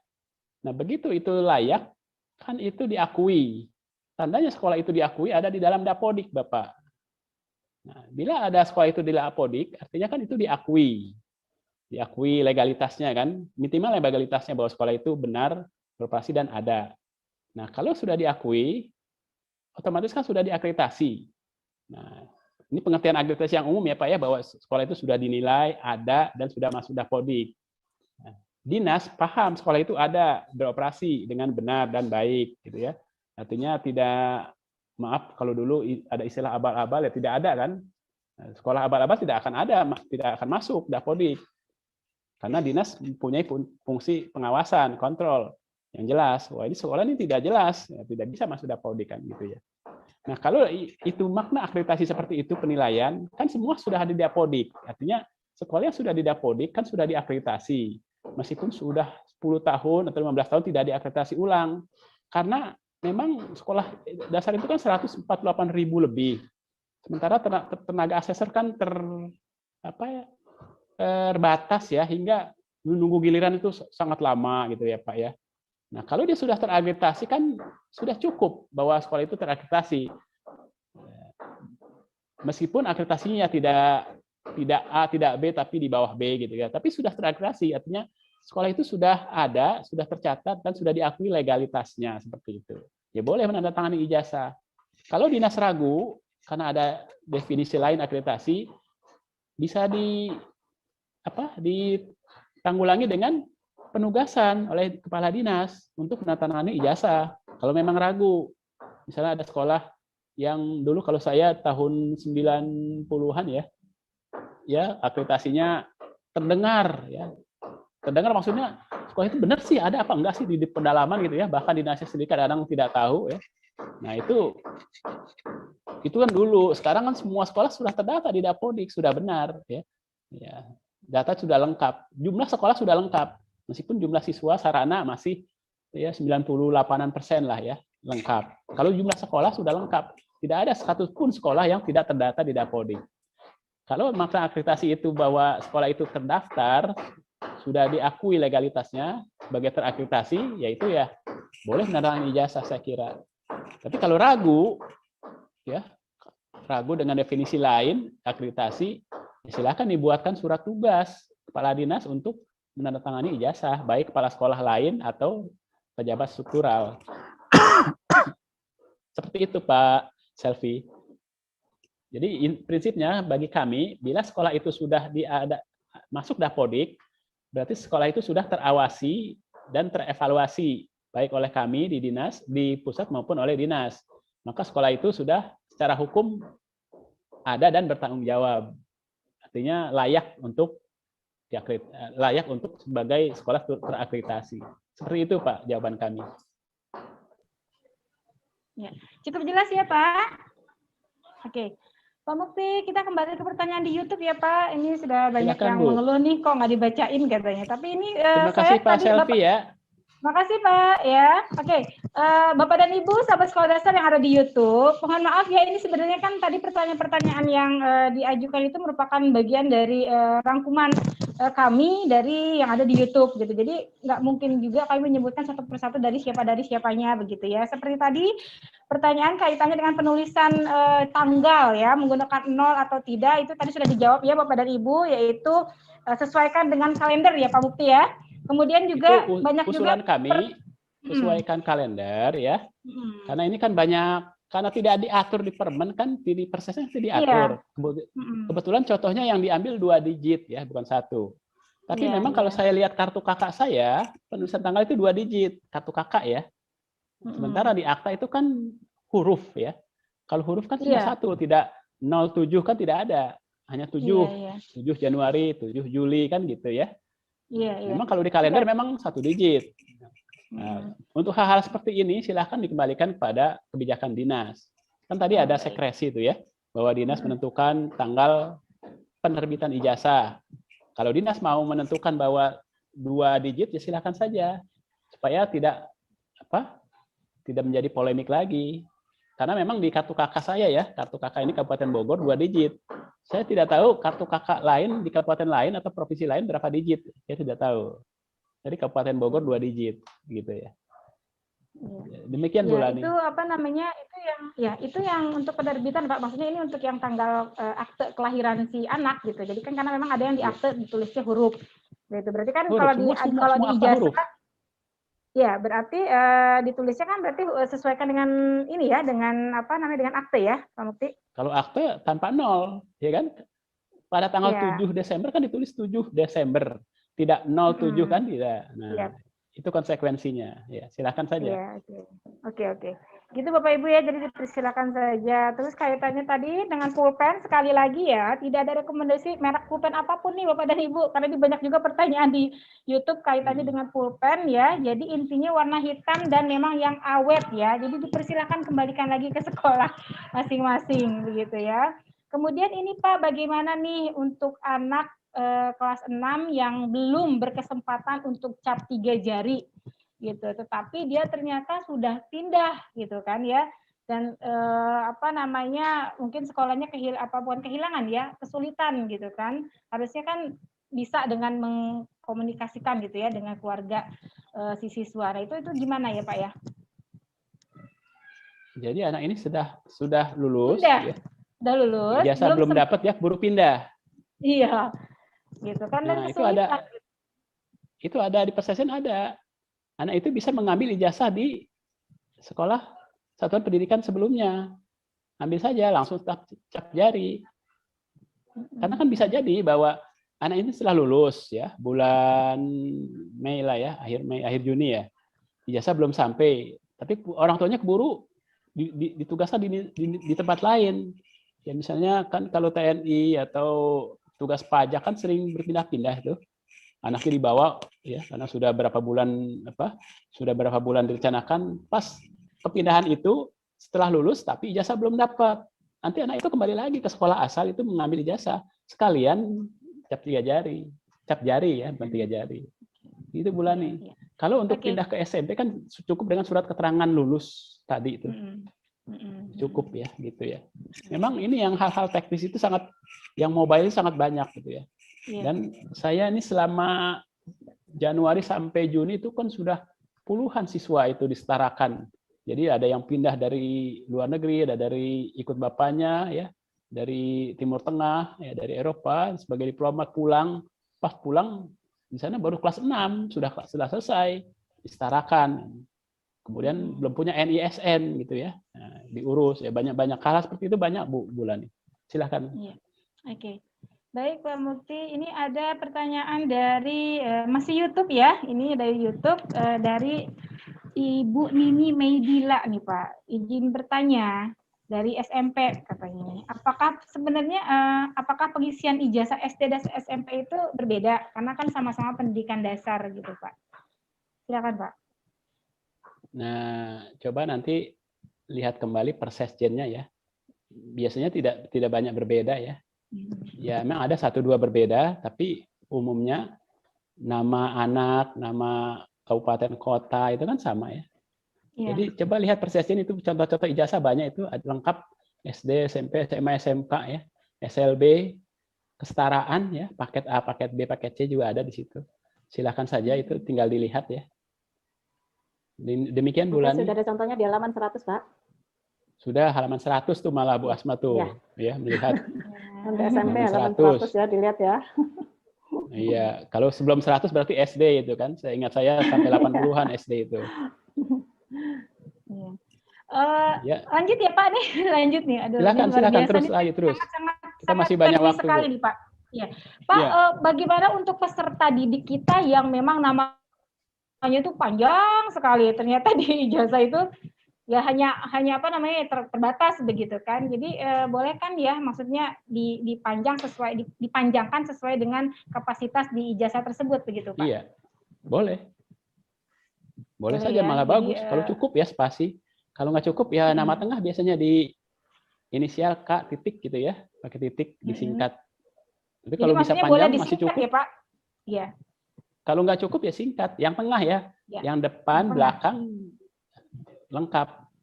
Depan kan nama diri kan, belakang biasanya nama marga gitu kan, nama orang tua. Oke. Berarti kalau namanya terlalu panjang, yang lengkap itu nama depan dan nama yang belakangnya itu dipanjangkan, tetapi untuk yang tengah mungkin bisa disingkat. Boleh, gitu ya Pak ya. Inisial saja. Ya. Misalnya apa nama penulis buku yang 3. Ya. Tapi memang kan cuma 2 namanya kan. Iya. Ada yang nama 3 teman-teman kita. Banyak sih Pak. Tapi memang ya harapannya sih memang bisa tertulis lengkap ya Pak ya, karena semua memang lengkap seperti di paspor ya. Ya. Oke, terus sebenarnya nih Pak nih dari Dina Mardatilah, Pak mau tanya bagaimana sih cara memperbaiki apabila ada kesalahan sedikit gitu, misalnya ada kesalahan sedikit huruf pada penulisan ijazah nih gitu. Padahal itu kesalahannya terlalu kecil, mungkin 1 huruf harusnya ditulis U menjadi A, seperti itu Pak, kurang lebih. Itu gimana tuh Pak? Ijazah tahun sekarang kesalahan, ya? Pada saat mereka menulis, itu kan kadang-kadang kesalahannya itu nggak terlalu, tidak terlalu besar gitu ya. Contohnya kesalahan-kesalahan kecil dalam penulisan huruf 1 atau 2 yang memang harusnya ditulis A menjadi U, nah itu seperti apa tuh Pak? Tetap nggak harus diperbaiki Bu, diganti blankonya, disilang atas kiri, ganti blanko. Kalau dihapus nggak bisa ya Pak? Kan kadang-kadang ada nggak boleh. Oke. Nggak boleh, ada coretan. Oh iya, kalau coret-coretan itu pasti nggak boleh Pak. Tapi kalau misalnya masih memungkinkan, dan syukur-syukur jangan sampai merusak ya titik ijazah itu, boleh nggak sih Pak dihapus Pak?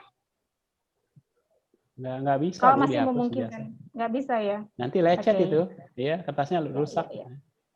Oke, berarti intinya ya berarti harus ganti blankonya ya Pak ya. Nah, yang bagus tadi seperti Bu Asma itu, nama anak itu datanya semua lengkap, di print, guru-guru untuk di cross check, kemudian setelah selesai orang tua ngecek juga dan di paraf gitu ya. Artinya paraf itu kan tanda validasi gitu ya. Nah, paraf itu disimpan sebagai bukti bahwa data sudah valid gitu Bu. Seperti itu Bu Lani. Oh iya. Terus Pak, kita bisa nggak sih sebenarnya ya, ini ada permintaan nih dari YouTube, link YouTube, Merian dari Dahlianti menanyakan kita bisa nggak ya, mereka bisa nggak menerima di-share gitu ya, salah satu contoh ijazah, format ijazah yang sudah diisi dan itu ideal gitu, dalam arti tidak bukan maksudnya bisa dikatakan bisa dijadikan ini ya standar, tapi ini loh sebenarnya penulisan ijazah yang seperti ini loh yang ideal gitu. Kita bisa nggak sih Pak memberikan itu ke pemirsa di sini? Saya pernah diberikan oleh Bu Asma tahun lalu ya. Oh, ijazahnya kayak begini. Saya pernah diberikan oleh Bu Jubaidah ya, dia dari Bandung. Pak, ini ijazah anak saya. Tuh. Oh begitu, boleh saja, nanti minta saja. Terutama tahun lalu ya, kalau tahun ini kan belum ada yang ngisi ya. Kalau sudah ada yang ngisi ya bisa.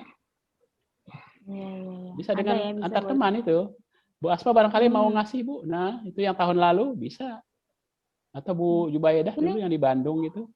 Saya pernah lihat, saya kan membandingkan antar tahun lalu dengan tahun ini.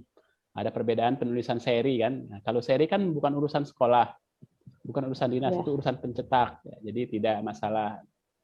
Jadi nanti untuk melihat, lihat saja ijazah tahun lalu dari sekolah yang bersangkutan atau sekolah tetangga atau teman gitu ya. Sama saja, mirip-mirip. Paling bedanya cuma nomor seri ijazah itu kan tidak itu. Bukan urusan sekolah nomor seri ijazah itu. Itu Bu Lani. Ya, lihat tahun lalu ya.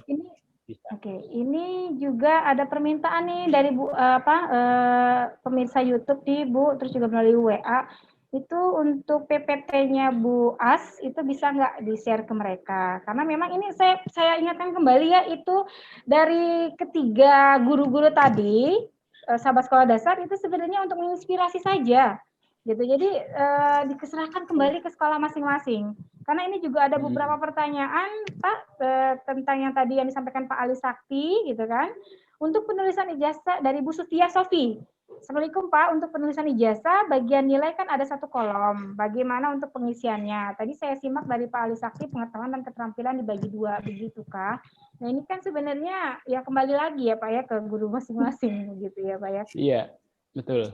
Iya. Jadi sekali lagi ya, sekolah dasar intinya yang tadi kami berikan kesempatan kepada 3 guru kelas 6 tadi itu untuk menginspirasi Bapak dan Ibu saja, dan bukan bermaksud untuk sebenarnya membingungkan Bapak dan Ibu guru, tidak, tapi kami hanya ingin memberikan inspirasi atau aspirasi gitu kaitannya dengan pengolahan nilai begitu. Karena ini kebetulan ini Pak ada yang yang menyampaikan bahwa dengan ada yang disampaikan tadi oleh guru-guru takutnya membingungkan guru-guru lainnya gitu di YouTube maupun di link Zoom seperti itu. Gitu ya Pak. Jadi intinya memang kita kembalikan lagi untuk kewenangan pengolahan nilai ijazah diserahkan ke masing-masing sekolah ya Pak ya. Sekolah dan guru ya. Ya, Bu Lani, Pak, boleh saya menambahkan? Silakan. Sudah disampaikan tadi di awal bahwa pengolahan nilai ijazah ini adalah menjadi kewenangan pendidikan masing-masing. Punya saya itu hanya contoh. Ini banyak sekali Pak yang mau WA saya minta contoh. Ya, itu hanya contoh, tapi jangan sampai nanti kita generalisasi se-Indonesia, tidak seperti itu Bapak Ibu. Jadi ini hanya contoh di sekolah saya seperti ini yang saya ambil penilaiannya. Bapak Ibu nanti dilihat juga di sekolahnya bagaimana begitu ya, seperti apa, apakah nanti hasil anak ya, portofolio anak dan lain sebagainya, itu silahkan begitu ya. Saya khawatir Mbak Lani kalau memberikan contoh itu yang saya khawatirkan seperti ini. Iya, khawatir sekali. Iya, jadi mohon maaf ini Bapak dan Ibu yang ada di YouTube maupun yang ada di link Zoom. Jadi sekali lagi ya, diserahkan kembali ke guru masing-masing ya. Jadi tidak hanya menginspirasi saja begitu. Jadi yang akan kami sebarkan, yang akan kami berikan kepada Bapak dan Ibu yaitu utamanya adalah materi dari Pamukti begitu ya, dan Persesjen nomor 23 tahun 2020. Begitu sama ya. Mungkin satu ya Bu Lani ya. SE Mendikbud nomor 1 itu tolong kembali dibaca bahwa seperti apa sih ujian yang diselenggarakan satuan pendidikan tadi loh, ada portofolio, ada nilai rapor, nilai sikapnya, prestasi yang diperoleh, kemudian penugasannya, tes lisan dari yang ditetapkan oleh satuan pendidikan. Nah, itu. Oke, ya. Tambahan. Baik, Bapak dan Ibu, Bu As, Pak Sakti, Pak Muki, Bu Sumarni, nampaknya jam baik Ibu, terima kasih. Menuju 11.30 begitu ya. Jadi mohon maaf nih Bapak dan Ibu yang ada di YouTube kalau memang tidak bisa dibacakan semua, tapi tadi kami sudah berupaya untuk merangkum ya, dan tidak sempat menyebutkan dari mana pertanyaannya. Tapi intinya memang yang bisa kami rangkum sekali lagi Bapak dan Ibu ya. Pertama, dalam penulisan ijazah SD itu tolong diperhatikan sesuai dengan regulasi yang berlaku. yaitu berdasarkan pada Persekjen Kemdikbudristek ya, Kemdikbud ya, nomor 23 tahun 2020. Sekali lagi, kalau memang ada hal-hal yang lebih teknis dan tidak tersebutkan atau tidak tercantum di dalam Persekjen itu, ada beberapa hal yang memang butuh konsultasi dari Dinas Pendidikan Kabupaten Kota. Dipersilakan dikonsultasikan, begitu ya. Terus tidak juga ada rekomendasi merek pulpen. Yang pasti, yang utama adalah berwarna hitam dan pastikan bahwa pulpen yang dipakai itu adalah awet, ya. Jadi tidak ada merek-merek apapun itu. Kemudian kaitannya dengan SHUS. Nah itu tidak diperlukan lagi surat-surat seperti itu. Paling yang ada yang bisa dikeluarkan itu adalah surat keterangan lulus sambil menunggu keluarnya surat ijazahnya, begitu ya. Dan sekali lagi untuk tanggal kelulusan SD itu sesuai dengan Persekjen 23 2020 per tanggal 15 Juni. Lalu bagaimana dengan tanggal penerbitan ijazahnya? Kembali lagi silakan koordinasikan dari masing-masing dinas kabupaten kota, karena memang untuk ketersampaian dari ijazah ini berbeda-beda ya Pak Mufti, ada yang sudah sampai, ada yang belum. Jadi dinas kabupaten kota yang belum sampai, ya yang belum sampai ijazahnya, mohon ditunggu nih, karena kita masih terus proses. Sebentar begitu. lagi. Ya, sebentar lagi, begitu. Iya. Terus kaitannya dengan penulisan data ya, data dari siswa itu tolong tidak melihat dari satu berkas saja, akte saja, tetapi seperti tadi disampaikan oleh Bu Sumarni, ada beberapa pilihan berkas lah untuk si anak untuk memastikan kembali. Kalau Bapak dan Ibu bingung, ini yang benar yang mana ya? Coba komunikasikan dengan orang tuanya. Gitu. Kalau kaitannya dengan administrasi, itu kaitannya dengan kedinasan, coba komunikasikan dengan Dinas Pendidikan Kabupaten Kota. Kalau masih bingung juga, tangan kami terbuka Bapak dan Ibu. Silakan bisa mengontak kami. Begitu ya Bapak Ibu. Jadi mohon maaf sekali ini bagi Bapak dan Ibu, sahabat sekolah dasar, pemirsa, baik yang ada di Zoom meeting maupun yang ada di YouTube, ya. Kalau memang belum berkesempatan untuk bertanya, gitu ya. Mudah-mudahan kami bisa membantu, dan jangan lupa ya Bapak dan Ibu bisa like and subscribe. Terus kita juga memiliki medsos Bapak dan Ibu, namanya Giat SD ya, galeri aktivitas transformasi sekolah dasar. Jadi ini adalah wadah kami medsos untuk mempublikasikan hal-hal terbaru, terupdate terkait tentang ke-SD-an, entah itu regulasi dari Mas Menteri, regulasi dari Sekjen atau Setdijen gitu ya. Jadi silakan dibuka gitu ya. Tinggal diketik saja di searching atau di browsing, ketik di psd.kemdikbud.go.id itu sudah keluar. Gitu ya, Bapak Ibu jangan lupa. Jadi kami jamin, insya Allah Bapak dan Ibu kalau sering-sering membuka Giat SD, medsos Giat SD, Instagram, Twitter, Facebook, itu luar biasa informasi dari kami, dan itu mudah-mudahan bisa bermanfaat untuk Bapak dan Ibu. Begitu Bapak Ibu ya. Dan bagi yang belum mengisi link absen, itu silakan diisi. Tadi juga sempat juga oleh admin di share di chat YouTube, silakan. Kalau memang memerlukan sertifikat, kita akan berupaya secepat mungkin. Kita akan upayakan tetap ya.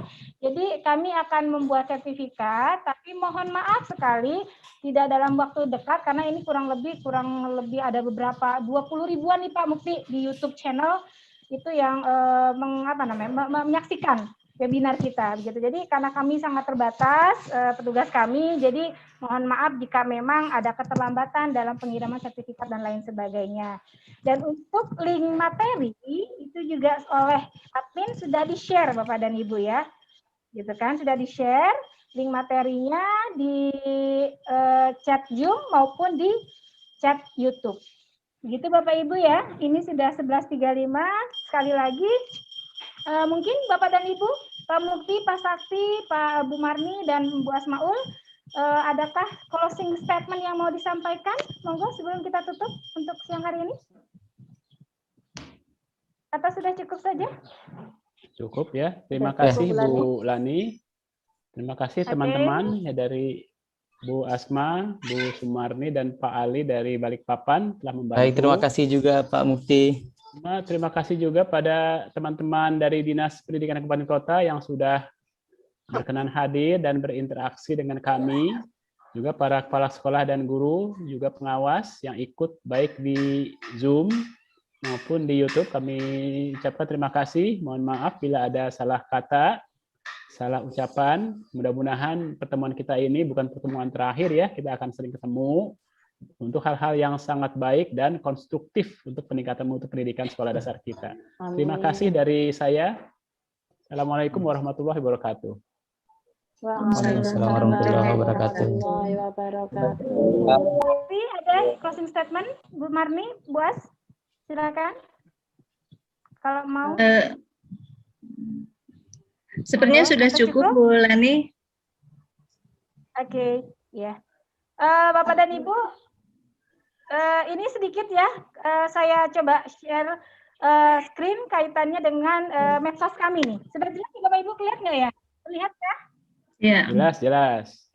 Oke, ini Bapak Ibu silahkan. Bapak Ibu akses, masuk, dan manfaatkan.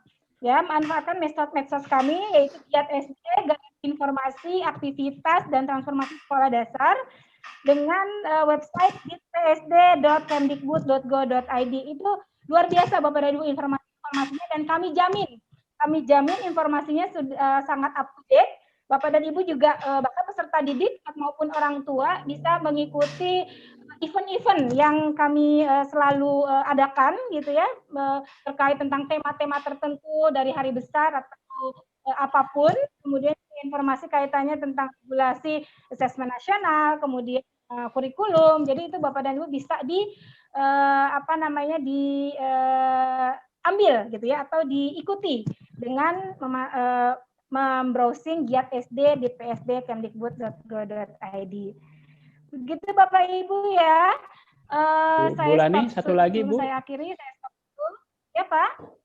Mohon teman-teman juga subscribe akun Instagram DIT-SD ya. Oke, ya. Makasih Pak untuk diingatkan. Jadi, jangan YouTube aja nih Bapak dan Ibu. Jadi ada Instagram DIT-SD, tolong di-like, di-subscribe, makin banyak, tapi kami sangat dibutuhkan oleh Bapak dan Ibu, sehingga kami bisa lebih untuk memberikan pelayanan prima kepada Bapak dan Ibu terkait informasi-informasi terbaru dari Kemdikbudristek, seperti itu ya Bapak Ibu. Silakan yang belum like and subscribe, bisa dilakukan sekarang, Instagram juga. Demikian Bapak dan Ibu, siang hari makan kuaci, makan bareng sama Bu Asih. Cukup sekian acara hari ini, saya ucapkan banyak terima kasih.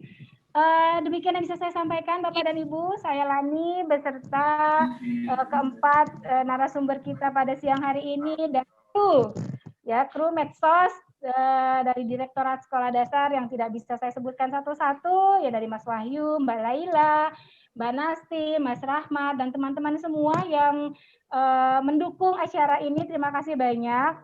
Semoga kita semua selalu sehat-sehat, dan jangan lupa dimanapun Anda berada, bahkan di rumah pun sekalipun, ini saya kebetulan di rumah, tetapi saya tidak membuka ya, mohon izin Bapak dan Ibu, bukan bermaksud tidak sopan, tetapi saya pun meski di rumah sekarang ini, meskipun dimanapun Anda berada, untuk tetap selalu menjaga protokol kesehatannya, minimal selalu memakai masker, cuci tangan pakai sabun maupun hand sanitizer, dan menjaga jarak serta mengurangi mobilitas Bapak dan Ibu.